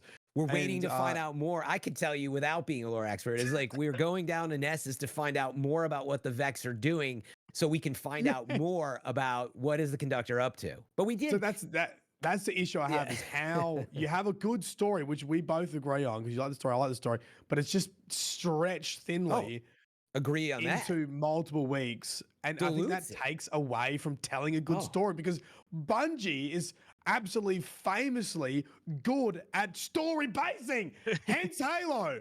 So But how the fuck welcome did we get in? to live service gaming where you didn't mind it as much before, but you are burnt out on it. And yeah, everything, Yeah. An inch feels like a mile. Like I really do believe that's the real issue. Mm. Is it doesn't matter how decent the story is. They've been this is a season. Anyway, Excuse me. as we look forward to episode 2, that's why I brought it up. It feels like 2 separate things. There's sort of the pace and the way the story's delivered versus just what was this story? How was it this episode? I thought it was decent. And maybe I'm crazy, but But No, the content is probably decent, and I've always said that. Yeah. I But it's just, exhausting. Yeah, but the irony here, Fran, is exactly what you were complaining about before: is having to invest time and log in every Yeah. day to know what's going on. Yes. And again, I'm agreeing with you. I was never disagreeing. Yeah. It was more about I was trying to understand, because I swear that at the beginning you had sort of said, I don't let, I hope we get a decent story or something. Oh And yeah, I was like, no, really? I can, yeah, no, I can, I I felt can see what you're stupid, saying. really, Yeah, no, which is no, true, I can, but- yeah, no, Lego saw what was going on, and and shut up, you idiots! You both are agreeing with each other. You Yeah, I was. absolute donkeys. So- No, yeah, So- I'm glad we had this conversation though, because Yeah. now it makes me kind of excited. Like it's very clear cut that like, oh, there's good stuff here. It's the way it's presented. It's the way it's strung out, like you were saying. And so it makes me excited to see what episode 2 is like, where we're gonna get it all at once, or at That- least in the 3 acts all at once. And so, yeah. maybe it will feel different. And I didn't think that it would, when Fran first posed the question, and now that we've kind of talked it out, I'm like, oh, maybe it will feel different. Perfect segue, Lego. Because I Okay. was going to say, as a reminder, episode 2, we will be getting seemingly 3 weeks at a time with the launch of that. So that's an act. You get a full act story. However, as Myelin just identified, you have to do all those steps. And I expect that to Do you, kind of be though? similar. Do you I'll be think shocked would if have they us? tear would that be out, so because frustrating. That would be I- so annoying. that's what it's because- been for like 6 Data. years. Yeah, but the thing is, now it's gonna be if they smush them all together, it's gonna be really, really obvious of Yes. how many steps are just recycled the same thing. I think they're gonna cut some steps out. I hope they're gonna they're not gonna rather That's than engaged. Yeah. are they gonna put okay? So they're gonna put I hope 6 they do. weeks, 6 weeks of collect data between each Yes. story beat. And here's why. Because they're What? offering. No, they're not. There's no this way. is my argument. They're offering it to you who wants to do it all at once. You can if Maybe. you want. They're literally saying, we've got these 3 pieces and we're going to give them all to you at once if you want. And for everybody else, not everybody plays that way. Why would they change it for those people? And I'm not saying I Yeah, like you're that. right. It's a I good just point think there. like you're very optimistic. But I Oh, do here- think Bungie needs to be critically aware of the problem that you can create now Okay. by giving you And what that's you gonna be want. good. You're going to be That's gonna be great. exhausted to get it, but you'll be like, I got it, I'm done. You will be probably still happier you got it done, but you will hate the steps. I hope that's what they do. I hope that they do release it this way, just so it can be so blatantly obvious. These steps are boring. Just give us the story, and let us play the game, the content, the strikes, the crucible, all the stuff we like, and the other part, just let it go. You can experiment with new fun missions and stuff like that, or the repeatable content that they talked about with the not gathering data, but the actual like boss encounters of what was the Season of the Wish, like that kind of stuff. Like that was a cool activity, but not to get the story, because that's Ribbon's where you run Coil into and- problems. Yeah. Yeah. Because No, and so the like, irony here- the I was just saying- unique stuff is right. You can break down the unique stuff. The unique stuff is usually the opening story, the opening mission. It's usually like the middle of the act mission or like the end of the act mission. Any in-game cutscenes, in-game dialogue, and then everything else is some version of collect data. Yes. My worst fear is they're gonna not adjust it at all, and you're gonna have 6 weeks of collect data between stuff, and then people are gonna say, "Nope, this is bad," and then Bungie's gonna go, "Yep, you see, nobody wants to play it all at the same time." Whereas the nuance is, we don't need 6 weeks of collect data. Yeah, you can have a couple fetch quests, but like not 6 weeks of collect data between the important yeah. story beats. Well, and that, to me, that's the heart of everything we've been discussing, which is like, what is Destiny as a live service in this seasonal downtime? What are the expansions going to be now that they have fewer resources? And like, totally. So, but my point was like, you planned to launch a final shape in June 4th. Episode 1 was absolutely done. I can imagine like minor things, And like, you're telling me you think episode 2 is like, been in like what development for these 2 months, like dramatically. And I know you're not. I'm just saying, when you really watch what they do, they listen to your feedback and they smash those 3 weeks together for you. I don't know what else they're going to be able to do. It's the same as saying like, we want to make more into the like content. You really love that. I don't think we're going to suddenly get that in episode 2, right? They can't move that fast. It's going to be a while. It'll be really, and it's funny because you got to ask yourself, like, why not just give you all 9 weeks of content then? It's interesting. Now, I held back because I thought, you know what? Because Fran's making too much sense. What I'll do is I'll turn the YouTube comments against him because that's always funny. And I was like, negative Nancy Fran. What's funny is this isn't coming out of me saying, like, it's not all doom and gloom, folks. You got something to look forward to. But look, who knows? I am, for what it's worth, again, I dip in and out of Destiny, and I've liked some of I've touted the quality of episodic stuff, but I do not like, live servicey, go back and forth between a hall projector. But again, I feel like we've gotten a few more things to chew on in there. And I think it brings up the important discussion, which is maybe for, now or later, but like, what is, should we get to the point where like, look, like, why are you trapping the story behind this stuff? Because maybe there's an argument to be made that the people who play the game, like, they'll more than happily do those steps to earn certain rewards and other things. But please give us the story. Don't trap it. It kind of ties into a problem we're having right now that they talked about in the TWAB, or that they're looking to fix. They don't really have an exact fix, but the what's the waypoint? The new thing for bounties, instead of the bounties, we got Pathfinder. Pathfinder, that's what it's called, right?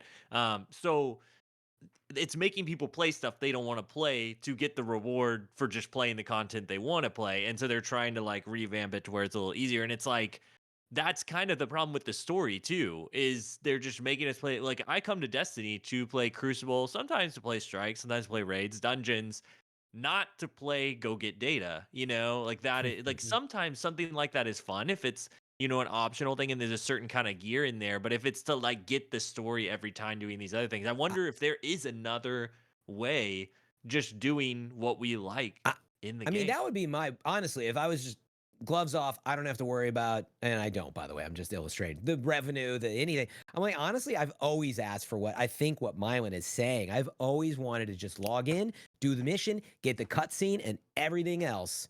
If I want to play it, cool. But this steps after step after step, the seasonal, I mean, the reason I bring this up is, I mean, to me, everything is designed around player engagement metrics. Therefore, they're looking at the average amount of time that it takes to do every step and the chances that you will get into the store. If you break that formula, it puts it in jeopardy. Why would they break that formula? That's how my brain works when I look at live service stuff. I know that's sad. I know that's sad. But yeah, personally, I want what Myelin, which is like, dude, I just logged in. I did like one mission and I got a cutscene. Let's go. That's fun. Yeah, I think ideally I would love to log into I'd like to go into Destiny. Clip it. Yeah. See my brain goes. You want to log into Destiny? Oh, that's a clip. I'm trying to keep moving. Log into Destiny. Log into Destiny, have a good story experience, and then play the parts of Destiny that I want to play. Right? Like that, there is good content in Destiny. There's a bunch of different content in Destiny. There's people who want to play PvPs, people want to play raids, people want to play dungeons, people want to play strike missions, people want to play Solstice, like whatever. Like, I don't know why I've got to do so much grinding to hear a story when there's actual content that I can be playing. Yeah. And maybe I'm going to argue that's why I am so confused. Wouldn't you be confused if you were like me doing all these steps and not like, you're making a lore video, so you got to read everything. That's why Myelin knows. All the rest of us, I can't keep up with all those. It does dilute it though. It's unfortunate.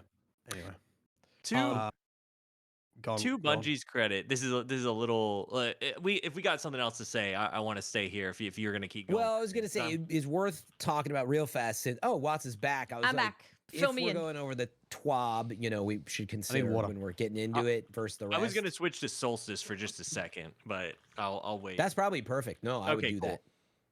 So what I was going to say with that is that it's real deceiving, I feel like, right up front, because at first everybody was like, Solstice is the same old bonfire thing. You go to the AEZ or whatever it's called, in the air one, and it's just the same activity. They've like changed some of the little things about how it works. Yeah, but it's basically the same. And the bounty system, though, is what's really different. And at first, it looks really daunting. Like people were adding it up on Reddit. Like you got to play this many activities To to get the get your leaves. glows. Yeah, the leaves, and not just the leaves, but you get these little pieces. Like it's like Alloys. yeah, alloys. Like you gotta get 100 doing the bounties to just get the basic armor first for each one, and then it's 500 to get like the glowing set. And it's just white glowing set, the colored things in Eververse. But everybody was like, "What is this? Like, this is way too much grind. No one's ever gonna do this." But so for me, it kind of changed, and I think it changed for Fallout too. He released a video about this where they've put kind of like weapon focusing and armor focusing into the bounty system. You just don't know it up front because it's not said. You don't know you're heading that direction. Nothing is indicating that it's that until you get to it. So what happens is once you get to 100, which you can kind of do using those silver leaves, you can reset the bounties until you get one that gives you plus 50. And if you do 2 of those plus 50 ones, it's like do some nightfalls or something, or a raid or a dungeon. Once you complete 2 of those, you've got 1 piece of armor.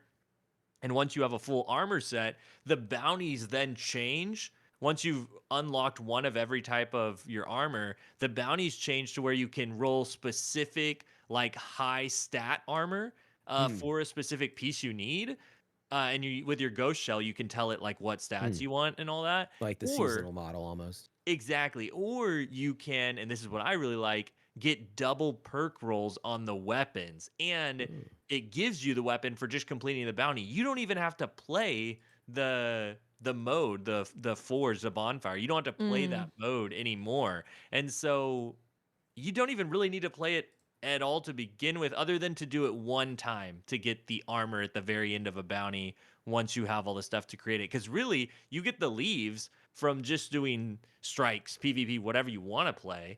And then you just reset your bounty until you get the gold ones that are like, Vanguard or whatever. Yeah, you can even do it in private Crucible matches, they're saying in chat. And that's true. You can do it that way too. And so once you have that done, I'm literally just like like people were playing Last Wish, like at just grinding out the bounties, because every time you complete them you have a chance to get a weapon with like double drops. And if you get one of the gold bounties once you have a full armor set, then, or once you have it unlocked, you don't have to wear it or anything, but once you choose a gold one, now one of the gold bounties, legendary bounties, it will give you like a guaranteed weapon drop with double perks. And so it's like actually really rewarding compared to something like not the Dawning, maybe not the Dawning, the Olympics type one that we just had. Summer Games or whatever it is. Yes, so those ones, Guardian Games. Guardian Games. Yeah, you had like one chance of double perk drops every week or something like that. And here it's like you could just grind out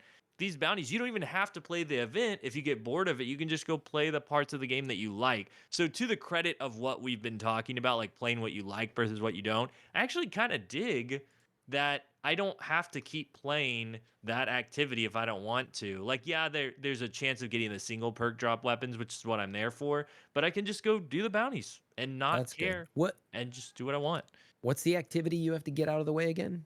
Like the structure of it. You have to play the I forget what it's called, AZ, the floating island. Oh, it is the EAZ. There it is. Yeah. Is it still this? I didn't play the last year. It's still the same thing, and they've changed some of the mechanics, but it's the same. But the thing is, everybody's going and playing a bunch of that and getting bored, and of course, like it is boring to do it, especially we've done it so many years in a row. The bonfire bash, yes, and now you don't really have to do the EAZ. You can go do something else until you have enough for that full armor set, and then you go play it one time, you get all your armor, then you can just do bounties. So I've heard that bounty system, I've heard that it's pretty good. Like it seems like a good change. So good to hear. Good to hear. I'll be honest, I think the armor is cool enough that I'm definitely going to give it a try. As always, I'm curious, like do you have any sense of how long it might take you to get like a set of armor? Like if I got the full set, not glow, but just non-glow in 2 nights. Like, so it was, and I'm not playing that much right now. So 5 or 6 hours? Or more like 2 hours? Yeah. No. More Like maybe like 5 hours. Yeah. That's probably about right.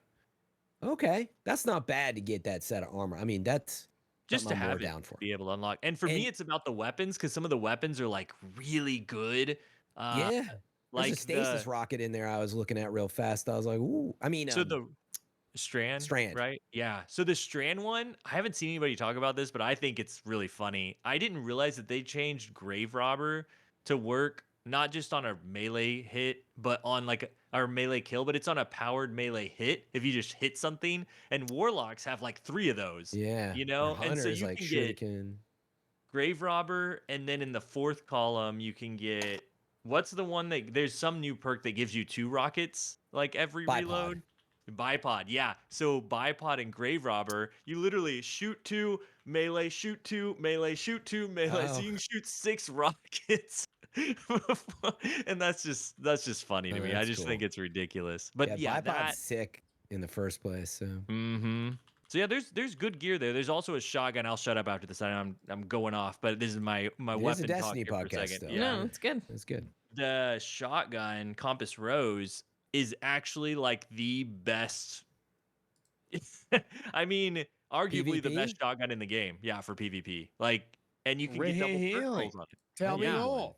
As So- a target, now I'm interested. Okay, here you go. So you can get all the basic stuff to almost max out your range, and of course, usually on a precision frame shotgun, you'd be, and it's not a slug, it's just a precision frame that's really good. So it's Matador from that dungeon, but Oh, even yeah. better because you don't have to do the grind to get Matador, and you can get Slick Draw in the 3rd column, which on a shotgun, who cares about your aim assist? It's all about your shotgun cone, and so aim assist doesn't really matter. So you get 100 handling.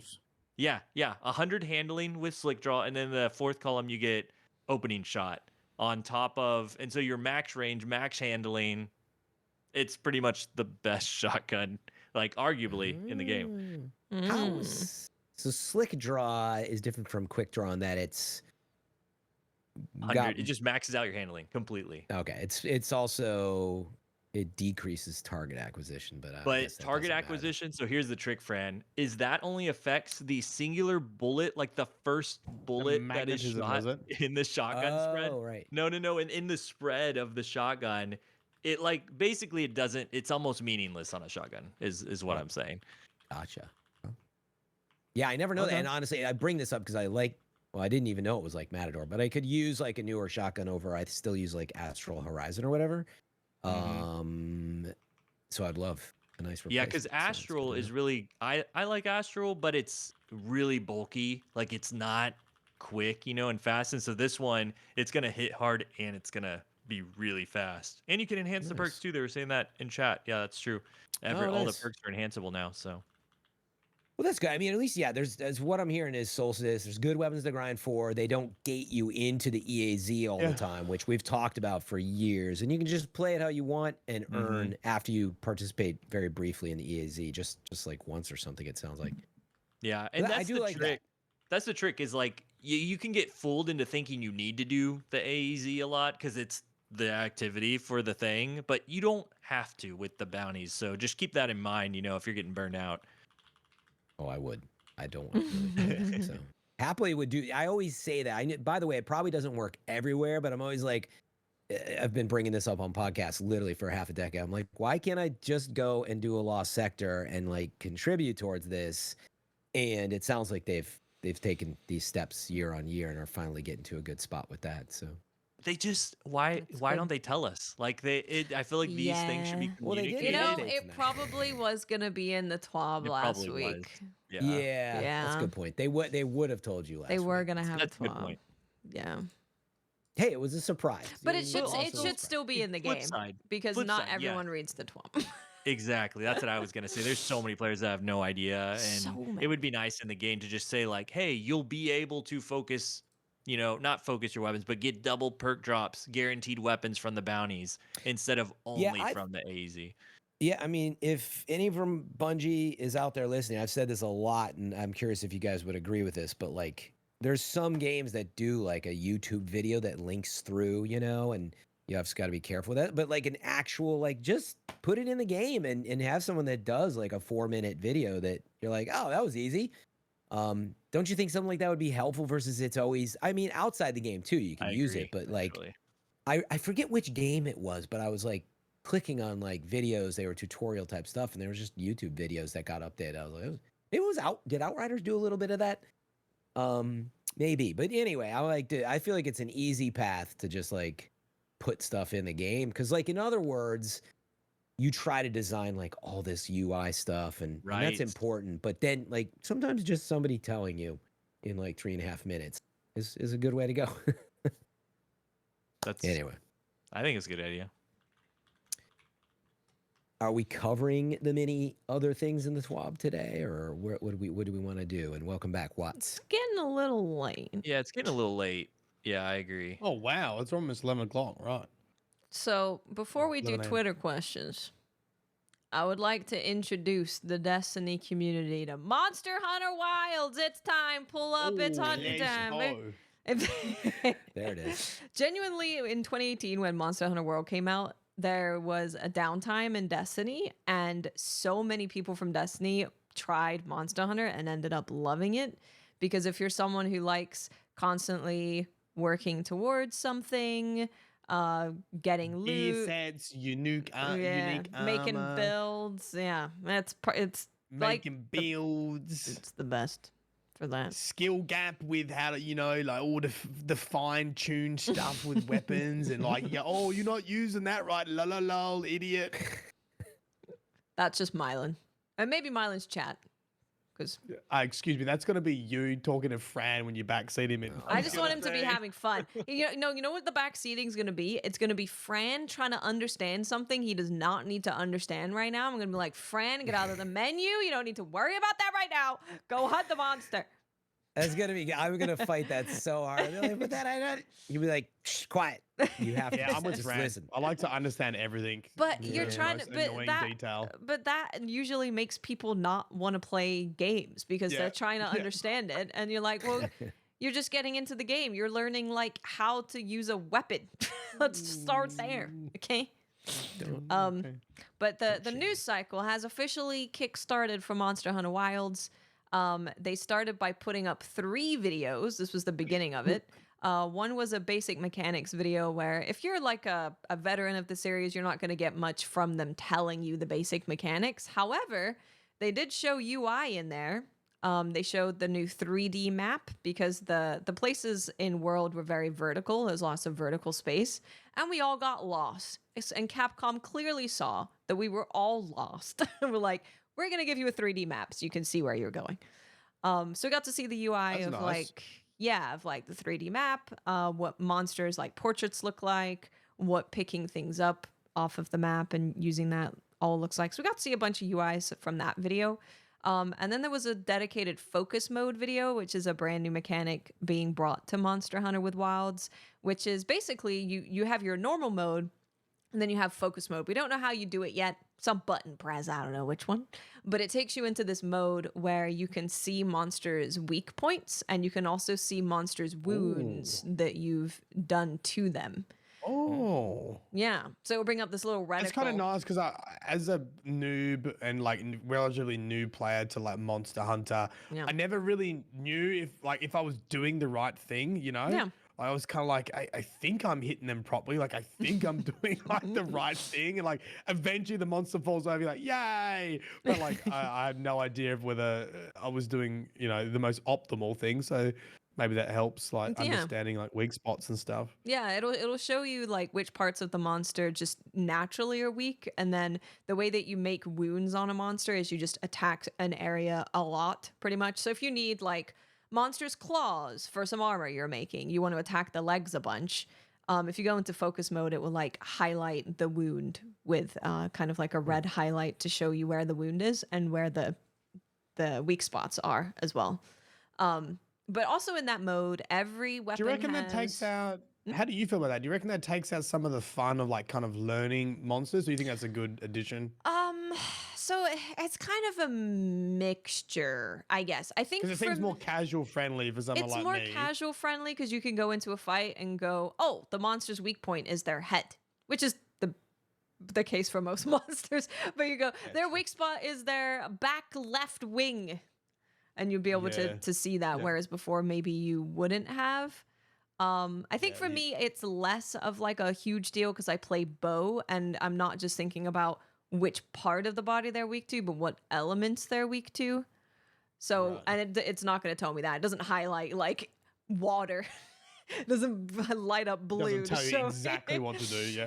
Yeah, so I will still be looking at my hunter's journal and being like, okay, what are they weak to? And I'll still be using Because it. that was part of it, right? Yeah, so before Was using a in hunter's journal. yeah, and before in Monster Hunter, you wouldn't know just by attacking the monster what their weak point, unless you looked at like damage numbers. Then you could probably figure it out yourself. But you would go back into your hunter's journal and it will tell you like for blunt weapons, it's best against Yeah. this. For like pierce weapons, it's really good against this. And didn't you have to like hunt a certain amount and then your journal would like update and then you could be like that like you kind of played into the fantasy of like you becoming an expert monster hunter like at a certain monster, right? Is that how it Yeah. used to work? Or no, am I making that up? Yeah, you could. The journal will tell you all of that. Whereas now you're gonna Because have it tells you where that. the weak spot is, but didn't you have to like hunt them and like get XP for Yeah, that? yeah. It wouldn't tell you creature everything right away. straight you had away? To, Yeah, you had to yeah. research it. So personally, I'm okay with it because, like you said, it will allow players to kind of get into it a bit easier. But also, I will be using my journal for elemental weakness and also looking at which materials drop from which parts still. I'm still going to want that information. So I think it might hit a good balance of like I'm still using the Right. book to figure stuff out, but I also have this Yeah. thing that Yeah. tells me in game. Okay. And then in focus mode as well, every weapon is getting a brand new move, which does extra damage to wounds Weak that you've spots. created. Oh, wounds. Yeah. Okay. And they're all really cool. They like a special animation? Cool. Yes. Oh, Very okay. cool. So it's the equivalent of like rubbing sand in their eyes or some shit, rubbing dirt in the wound. Well, if you're if you're using a great sword, you take your sword and slash across their whole body. If you're using an insect glaive, you Ow. stab them, do a backflip, and throw your bug at them. Right. There's a lot of different types of Okay. focus strike moves. Another When's thing it coming for out? You're making me excited. we don't have about a release date yet. What? Well, next year, 2025. It's next year. I'm guessing Okay. March 16th. Write it down. I don't know what date. I Sounds don't know good. what day that is, but it's probably March, day- maybe. What day do you want it to be on of the week? Oh, it's probably gonna. It would be. I think it would be Wednesday for us, Okay. maybe, Maybe or then. Thursday. I don't remember which one it does. Maybe I think even- Monster Hunter's going to be huge. I think it's got Wilds is gonna since be since World. nuts. It'll be I mean, Yeah. Monster Hunter World sold tens of millions. Yeah, and do you reckon I'm right in saying I think it's got more popular since then? Oh, definitely. Yeah. Like the Return to World thing that they had earlier in the year where they were like, go play Monster Hunter World. And everyone was like, okay. The player number was huge. Yes. It Like, was I think it's gotten even more mainstream than It it has. was before. Yeah. So World obviously propelled it to the forefront of the mainstream, but then a lot of people didn't jump in right away at launch. So for a lot of people, Yeah, this is going to be same. like the first Monster Hunter that they are playing right at release, and I think that's also getting people pretty excited to be right at the beginning with the community. Yeah. But man, there's so many cool things they're doing. They're currently releasing a new video every day for 2 weeks because there's 14 weapons, and they're releasing dedicated videos for each weapon for 2 weeks, leading up to Gamescom opening night live, which is August 20th, and then they're gonna have a brand new trailer showing on August 20th, and then at Gamescom is when people are gonna be able to actually play the game. So we should be getting hopefully a gameplay of Full Hunt. We'll also have a bunch of opinions from like a lot of people who love Monster Hunter. So it should have some good information at that point. I'm hoping for a release date at Gamescom. Fran talked about this on Twitter a little bit. Yeah, we were chatting. Yeah. We'll see. But check out some of those videos, man. Every single weapon that I've seen looks really cool. And I'm normally would not want to use a great sword or a heavy bow gun, but both of them look, or a gun lance. Gun lance was today. And they all look incredible. Like the animation work for Wilds is kind of insane. Like they show everything. Like the hair is moving for every move. When you drink your healing drink, you can actually see the liquid going down. When you pick up things from the floor, you actually see the item that you're picking up. All of the movements that the character's doing is so fluid. I'm gonna start playing Monster Hunter World again at some point. Like Let's actual full playthrough. I'm actually gonna stick with it right up until like the release of Rise. What's it called? Rise? Monster Hunter Rise? Wilds. Wilds. Wilds. Rise is I know what already it's out. called. Rise was great though. I love Rise. Rise bow. Ooh, baby. Wilds. So my current plan, because I was like, what time? I know these videos release when I'm sleeping, but what time is it? And apparently it's 1 a.m., which is not that bad. So I'm just going to stay up and watch at least until Bow drops, because I want to make a video about Bow right away. Yeah, you've been making. Have you been making YouTube shorts or just making the full videos? Full videos. I will make shorts on just like, here's the new stuff coming to the weapon. I'll make them. I'll do it. Maybe Saturday. I'll do it. Do it.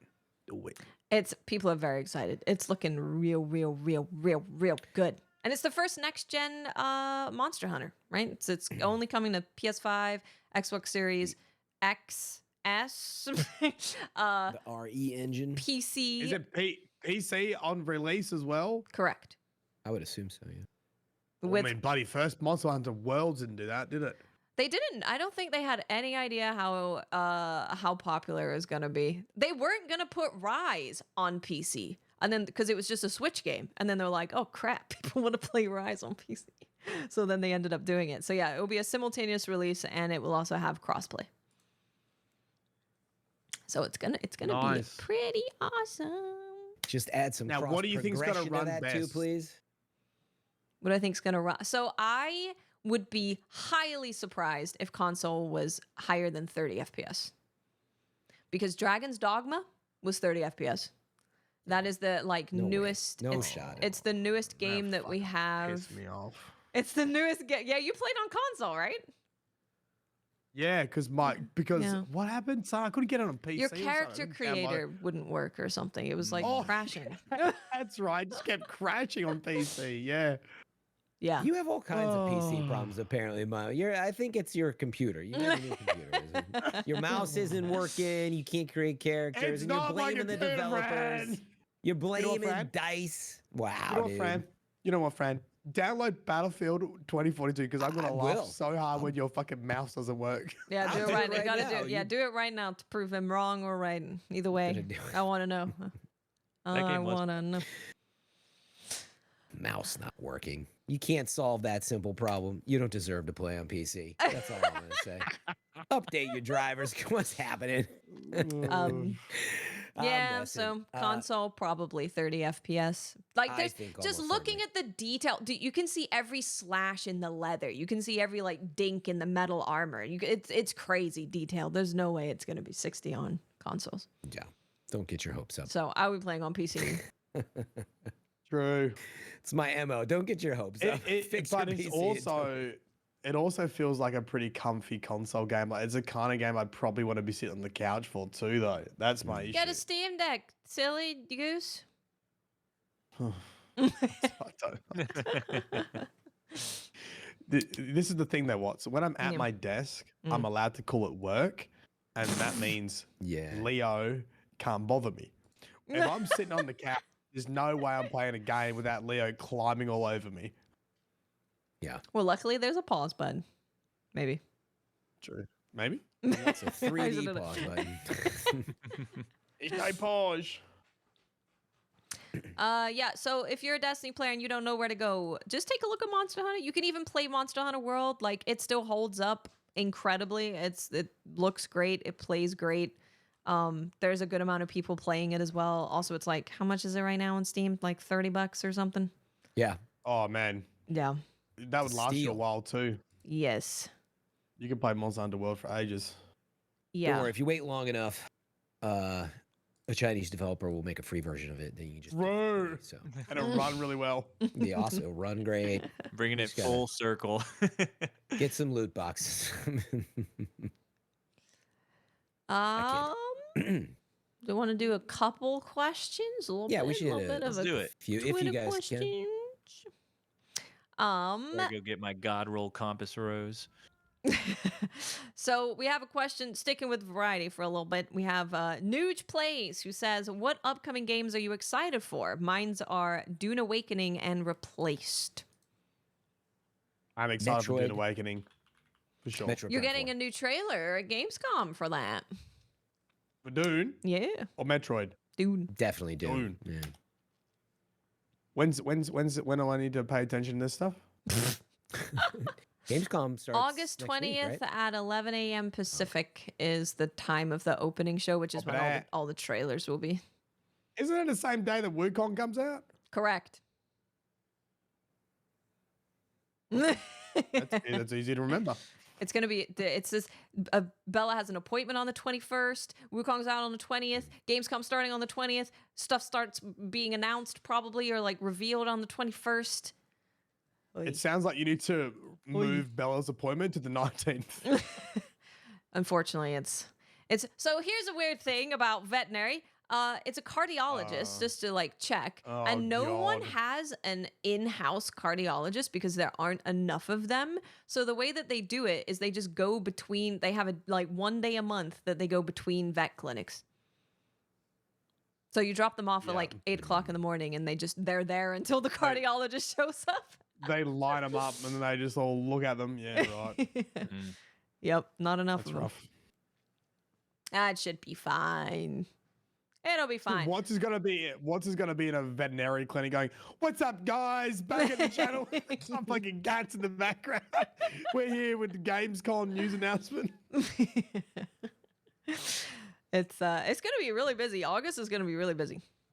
The game I'm looking forward to is Black Myth Wukong. Yeah, I'm gonna enjoy that a lot. That's the 20th. Also, oh god, what is that game called? Berserker, something of a Berserker. the last I know the one you're talking Berserker. The first Berserker. The first Berserker. I don't know actually. Is it the last or the first? No, This it's one? called the first Berserker. It's called the first because I remember it sounded like the first Descendant. I'm like, what's this game Kazan. called? The first. Oh, wow, it is. Yeah, The first Berserker. Berserker Kazan. They had a 15-minute gameplay video that I haven't watched with chat yet. Oh my. I need to watch it. Oh, also, Wukong put out their final trailer today. I haven't watched that I yet watched either. some of that. I'll watch it. I'll watch it. I was Pretty gonna watch it good. today. Looks Berserker. like a lot. Yeah. Really good. Yeah, honestly, there's a lot of games I'm quite looking forward to. I'm gonna be playing Concord this month too. Oh, nice. Oh, yeah, Concord comes out in end of August, eh? Yeah. In August? Actually, Is it like next week? Might be. I don't know. Concord it's was soon. August 27th, I believe. I thought it was the Oh, same was it as the beginning of 27? Act. It was right around Act 3 for episode 1 of Destiny, so I think so. And then there's like 3 days early. 23rd. I can't believe that they just think of, never mind. A 3-day early access for Concord at this point. Oh my god. That would put it on off August of it. 20th. No. I thought it was like 20. Really? Well, on Steam it says the release date is the 23rd. Mm. Oh, you're right. I guess it was just before. Oh, it's a Friday. That's why. The weekend before Yeah, the next Act of Star Destiny. Wars Outlaws comes out. I'm Oh, kind of gosh. on the fence with it because I've heard some good things. People kind of said that like Oh, it yeah, does Star Wars Outlaws. kind of feel like a good, intro to the universe. Like you feel like you're in a Star Wars universe. And then I've seen lots of just negative stuff about it too. So I don't know. Depends what that negative stuff is. That's what I was gonna say. It feels like a lot of Oh. the negative stuff that's come out about it is like your typical like people that are just mad it's a girl as the lead or something. Oh, no, She's I was just- ugly. The more the negative stuff was just kind of like standard open world formula, with just the Star Wars skin, I guess, Yeah. like nothing. From like what you I've Mean just like got a a free-to-play kind of- game with a Battlefield skin. Sorry. Shut up, Fran. Don't criticize my I'm games. hunting down these freaking copycats. It's actually like it's a pretty stealth Wait, so game. what you're saying It's a is, stealth game. what you saying? It's super stealth game. Did you know that? It's a stealth game. It's a stealth game. Yeah, like there's missions where you have to stealth, and if you get seen, like you have to start again. Like it's that kind of Mm. heavy emphasis Wow. on stealth. Not like every single mission, but like there's a big emphasis on stealth. It's probably got the, some of the Division duck behind boxes. I heard it doesn't feel like Division, but I know that they like some of that style of Interesting. approach. I don't know. I've just from the gameplay that I've seen, if you just take away any commentary on it, just me watching gameplay of it, Yeah. it hasn't been something I'm like, oh, that I really want to play that. Same. Yeah. It's a game where I think if you really like Star Wars, it does look like they've made the environment and the vibe of the game feel very cool to be a part of like a Star Wars world. But I know that it's not going to be like a crazy game for me, right? Because it's not my kind of game, but I might enjoy it. I don't know. I'll check it out. I'll get like the Ubisoft subscription thing and for like $15 and play it. And bada bing, bada boom. Yeah, And then forget to cancel it for a whole year. Yeah. Yep. That's my MO, baby. I would also shout out, I don't have time for it personally, but I would look forward to like Astrobot, which has been getting lots of just positive review. And like I like a good platformer adventure kind of vibe. It's nice to take that break if you haven't played that in a while. Astrobot was looking real tight. Isn't Astrobot the little like game that came on the PlayStation? And now they kind of supposedly went a little more, maybe not like Mario Galaxy, but they sort of inspired by those bigger games. It seems like it's more substantial from the sound of it. So it's like a full game now. Yeah. Yeah, it's a full game. Mm-hmm. Okay. And man, it's had a lot. It's impressive. It's a $60 game. Had a lot of positive reception from people who got to check it out. A good platform game is a nice break from the other kind of games I've been playing like that. Yeah, it's just that's what I'm like. You think about all this, like you know, Star Wars, and like I'm looking forward to it, but like man, this one really pops out, and it looks like it should be a lot of fun. Mm-hmm. This is gaming adjacent, but The Last of Us teaser right, they had trailer they had a for teaser HBO trailer. show season 2. Yeah. Looks pretty epic. I'm pretty excited. I'm so curious how they're gonna even do it, like how they're gonna approach it. I've got friends who like don't play the game but watch the show, and so I'm like, y'all aren't ready for season 2. Like no matter which way they do it, it's gonna be pretty intense. I didn't watch the teaser. I'm undecided because like I know I'm gonna watch the show, and I don't know if I just wait. Yep. You know, That's understandable. You could watch right now season 2 of Arcane in 360p if you're feeling up to it. Huh? Netflix had like the biggest leak that has ever happened. Like, I see. this is the largest leak that the anime industry has ever had. They've leaked like full seasons of their brand new anime that are coming, and Arcane season 2 has also been leaked. Oh wow. Wow. Yep. Someone got into Netflix. Is that what you mean? So they're thinking that it's probably an internal thing because, I mean, it's possible that they got hacked, right? Of course, but it's got like all the frame data on all of like the video. It's got like a bunch of it's got a bunch of production stuff on the video. Dang. So yeah, it's definitely not just 5 like episodes. yeah. Talking about leaked stuff and games I'm looking forward to, Space Marine 2 looks wicked.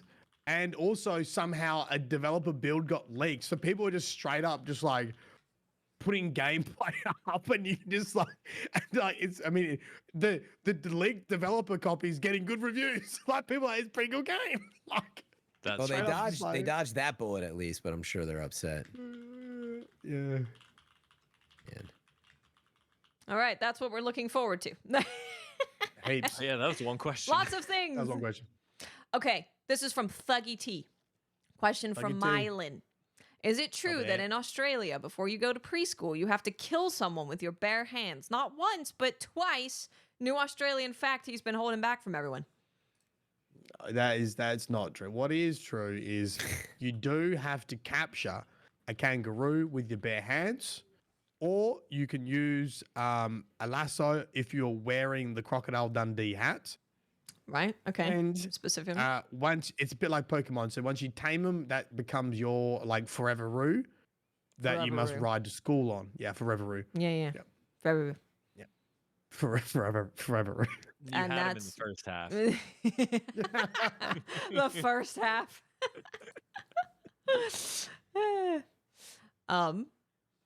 This question is, I haven't read all of this, so good luck. This one is from Lone Wolf, who says, considering how beloved of a franchise Destiny is and how much money it's made, it just blows my mind that a D3 isn't even talked about in the slightest. Knock on wood, but what if Marathon doesn't pop off? Knock on wood. Do they then start rehiring and start work on a D3? I think I mean, a Bungie lot of people are closes at hoping- that point. So, no. Yeah, I don't think that either. that's probably- Again, you're looking at you don't over reckon? well, you're looking at over 800 employees on 2 major games. So if you look at it just sort of straight up, like, no, the first thing they're going to do, let's say Marathon tanked, which is not in Bungie's DNA or history, but anything could happen. Bungie Magic. They would downsize even more Well- and focus on Destiny, which is the Would one you- thing that has brought in money. Would you say that original Destiny released well? What do you mean released well? Well, you Like, said made like if money? Marathon tanks, because I wouldn't say that the first Destiny was an excellent release. A lot of people saw the value in it, and that's why Yeah. it stuck around. But if you look at the general gaming community, like a lot of people still think that Destiny is a dog shit game because of their experience Well, right. with That D1 was release. perception versus revenue, and clearly they made revenue, and Yeah. Activision gave them a bunch of money, and that's why they made more. So So Whereas yeah, I'm I just- kind of agree with you. And like, I don't think even if Marathon has a bad release, I mean, I don't think I don't think Bungie's going to abandon it because they didn't abandon Destiny 1, and that got pretty negative reception like early on. I think it would, But for me, I think they're in a it's- worse position financially though now than they have been. Yeah, I think so. And they also have Sony, who seems not super happy with at least leadership, right? Like they've been very clear that the people at Bungie are very talented, but the way that things are actually being run, they don't like. So, yeah, I don't know. Reportedly. Could it end up being a thing of like Sony is like, okay, Marathon's bomb, Destiny's not making any money, we're taking all of your employees and putting it into Sony? Or do they yeah, go the other way and say, no, we really believe in your talent together and we're going to keep you guys going, keep helping you out? see, I think that's so far out of like the narrative right now is the way it is. Like Destiny clearly makes a lot of money, so there is that. I mean, we're skipping a step that we're assuming Destiny makes no money. When it makes a lot of money, does it make profit? Is very different, right? And that's what they're trying to fix. Yeah. Now, if they bleed a player base over the next year or two, and I think that's what people's feeling in the room is responding to, but that's not what's happening. Like Bungie does make quite a bit of money on Destiny. They make $0 on Marathon. And I don't know how they stay funded, doing what they do to get to that point to get Marathon out the door, but that's what they're trying to fix. The one thing we can be certain of, it's going to be a really bloody interesting time when Marathon drops. Yeah.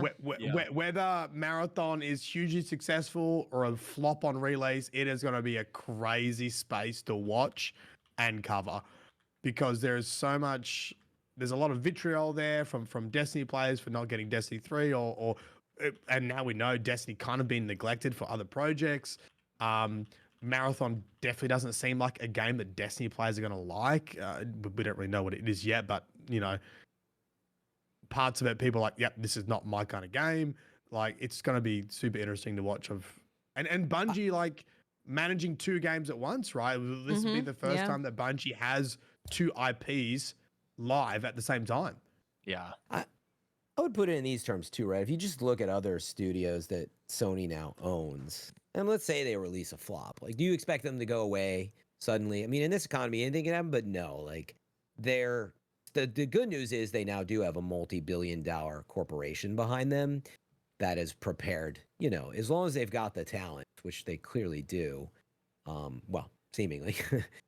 We'll see what happens over the next few years, but I would assume they kept so many talented people. In fact, I know some there, right? Like Lars, who worked on, Halo and gave us Gambit and many other awesome stuff in Destiny. He's been toiling away at Marathon. Like that's why I have such high confidence. They've got him Kevin and Yanez many- is on there now. He was got- great for that. Tomo's on it. Yeah, and Tomo's on. I didn't want to say it, but the Tomo's on it. Like He's on it. They've got really talented people, so like I don't know. I wouldn't jump to any of that so soon. You'll be okay. surprised I think how far art can go too. Like people saw the art of Marathon and were like, "Ooh, Yeah. ooh, Yeah. ooh." I mean, but that's kind of the thing for me right now is like the themes of games. I think are becoming even more important because Yeah, I think true. like all these other games that we've had, like we were talking about, like Delta Force and that, it showcases that you can replicate ideas pretty easily. But what makes a game like long lasting in a truly like an IP that goes on for multiple years, I think is the theme, is these art concepts, and this why Destiny lasted for so long because it captured some people's imaginations for so long. And the game matched it. Like it still has some of the best looking gear, cosmetic wise and free to play wise, than any other game. Every time I see some sort of space marine, like this is fucking trash compared to what I could be getting in Destiny. Do you know? So Yeah, like, you're not wrong. yeah, art goes a huge way, and Marathon is kind of on the right foot already because I think a lot of people liked that art direction because it was a PvP game and it's quite slick, but it's not like Valorant graphics. I'm also interested what they do with Marathon with the, like, you know, an event happens, like a key is dropped for a vault and everyone's like, oh, we got to try and figure out where this key for this vault is. Like, I think that could be really interesting to have. It's kind of what we The saw with community Helldivers early on, right? Of like having a story where the community is quite frequently telling that story with what they're doing in the game. It could be really cool. We'll see. Yeah, I mean, hopefully they keep some of those ideas around with whatever eventuates. Yeah, because originally that's kind of the early. I think that might have even been with when Chris Barrett was still the game producer. Director. Director was had interviews and was talking because did he work on Marathon, like the original Marathon? Oh, anyway, they were talking about the lore and story of the original Marathon, which was like Bungie's first game, right? And how they wanted to be true to some of those elements and have like world-changing events that would be kind of telling a story, which is very similar to what's happening in Concord, where you get these like weekly lore snippets, rendered cutscenes each week as you log in, and like kind of building up characters and stuff in this PvP game. Yeah, actually, the way they talked about Marathon at the time, and I'm curious if it's in there, it almost sounded more like World's First raid type moments. It did, players unlocking parts of the map through stuff. It definitely that's did. a cool idea, but you know, we'll see if they the rush. You're totally right, Fran. They literally talked about it like World's First to unlock, you know, that vault, and everyone knows like Myelin Games and his DCP team have unlocked the vault for everyone. Yeah, imagine trying to solve a raid with a player shooting you in the face. Like, Go okay, away! so I've got a debuff, and then like, Let me alone! I'm trying to figure it out. They're like, what is everyone be just screaming in proximity chat, don't shoot, don't shoot, don't shoot. We're trying to solve this puzzle. Yeah. For what it's worth, I actually have remained excited about Marathon only because like of the pedigree of Bungie and the people behind it. Yeah, same. But I that's why I was excited about Concord. Yeah, I like extraction shooters, and when you think about the quality of what Myelin just went over, the quality of gun feel and the looks, like man, if you combine all that in one place, there's high potential. But I mean, who knows? We'll see. I hope it's the best. While we're on financials at Bungie and like the two games and everything, and art specifically, you calling out the art in it, and then there's like that deep lore within Destiny 2 with Sony acquiring them. I am really surprised that out of all the new info that has come out, there wasn't anything about animated series, like, you know, any sort of like visual storytelling outside of just like games. Because like Sony, I feel like getting the rights to these things, I mean, not necessarily the rights, but like working with Bungie and owning Bungie to do these things, like, I don't know. It was just, there's just so much there that I'm just surprised that a few like that games within Bungie is the first thing. And maybe there is stuff being worked on that we don't know of that Sony has like rights to within like Destiny's lore or the look of Destiny or the world of Destiny. Like we aren't really privy to any of that information. There could be something else in the pocket for Sony that isn't related to what Bungie is working on internally, potentially. I don't know. Yeah. I mean, in theory, what Mark and Luke were working on it probably is dead for now. But like per your point, just because we didn't hear a report that Sony picked it up, passed it to a team in the future, that could always still happen. Yeah, true. Things can always change. Should we do one more because it's getting late? Yep. Yeah. I gotta Okay, eat. I'll kick you off with a fun one. This is from the Kala Monkey, who says, "What same thing is normal at 3 p.m. but terrifying at 3 a.m.? Example: ice cream van truck jingle. Mm. That would be pretty scary at 3 a.m."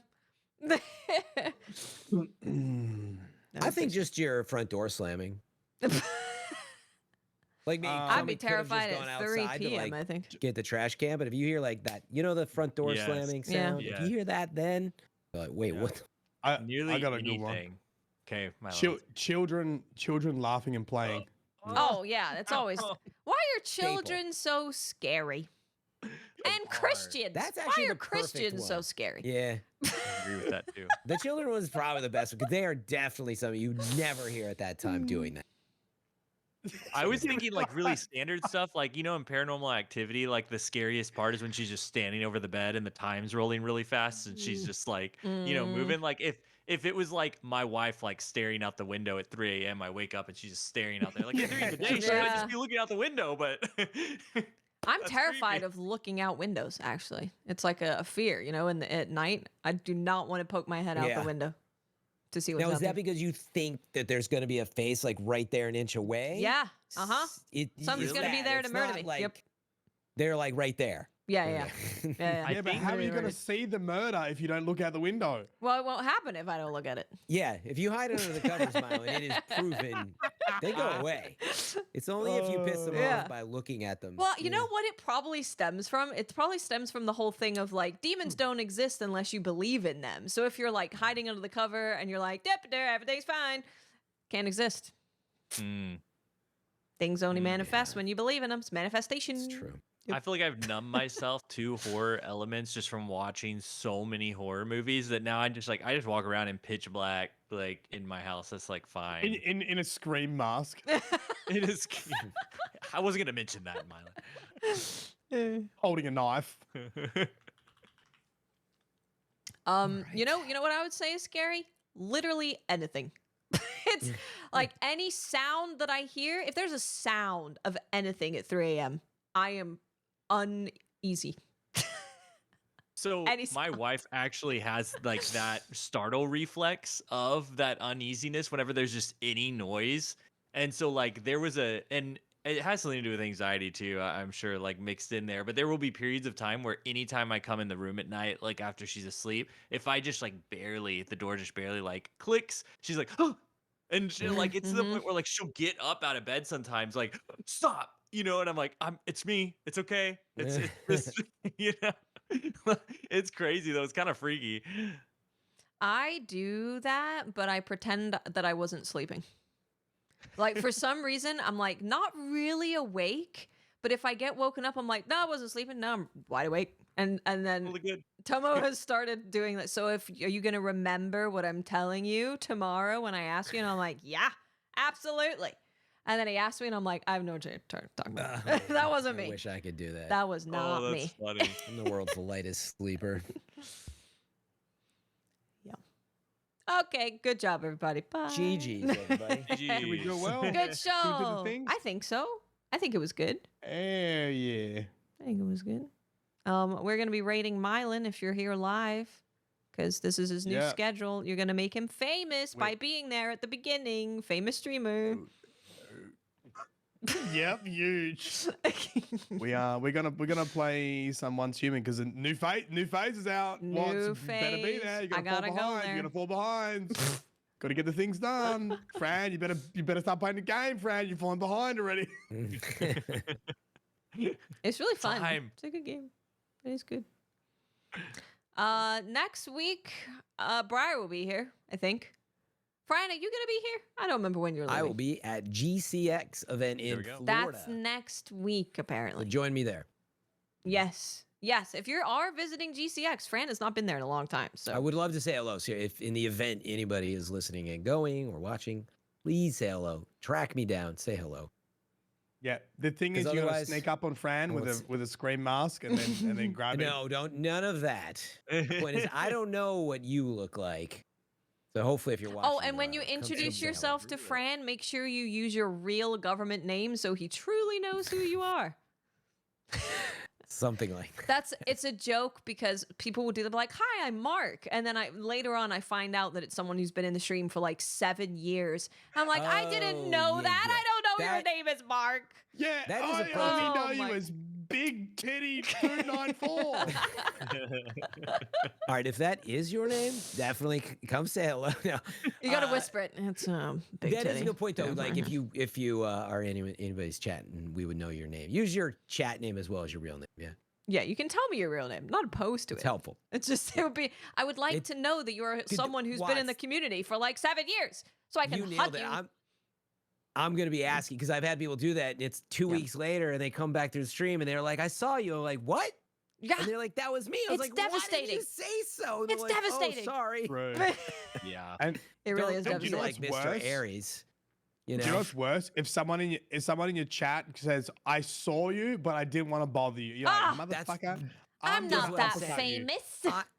Come on. That's what I'm saying. I am not all that popular. Please, if you're going, say hello, and let's take a photo too. Fran is saying he's I need- lonely and will have a drink with you if you just say hi. 100%. He's gonna be in Florida all alone. It's a long flight. Yeah, I'm getting my tan on, and we're gonna enjoy a bit of that. But yeah, I'll be traveling for a bit. Fran, actually, wear but See you sunscreen. from the road. I know. I will. I thought you I care like a about good your tan. skincare. I do. Then you talked about it, need but to I- wear sunscreen. It's the most important part Okay. of your skincare. Thank you. All right. On that note. On that note, thank you guys for joining us for episode 3042. We'll be back So next close. week. No Fran. I will be playing Still Wakes the Deep next Friday. So I'll remind you again next week. Ooh. Next Friday. Ooh. Now I know when I need Um, to play it. Good. Yes. So, yay. Goodbye. Bye. Bye. Have fun, Myelin. Bye. See ya.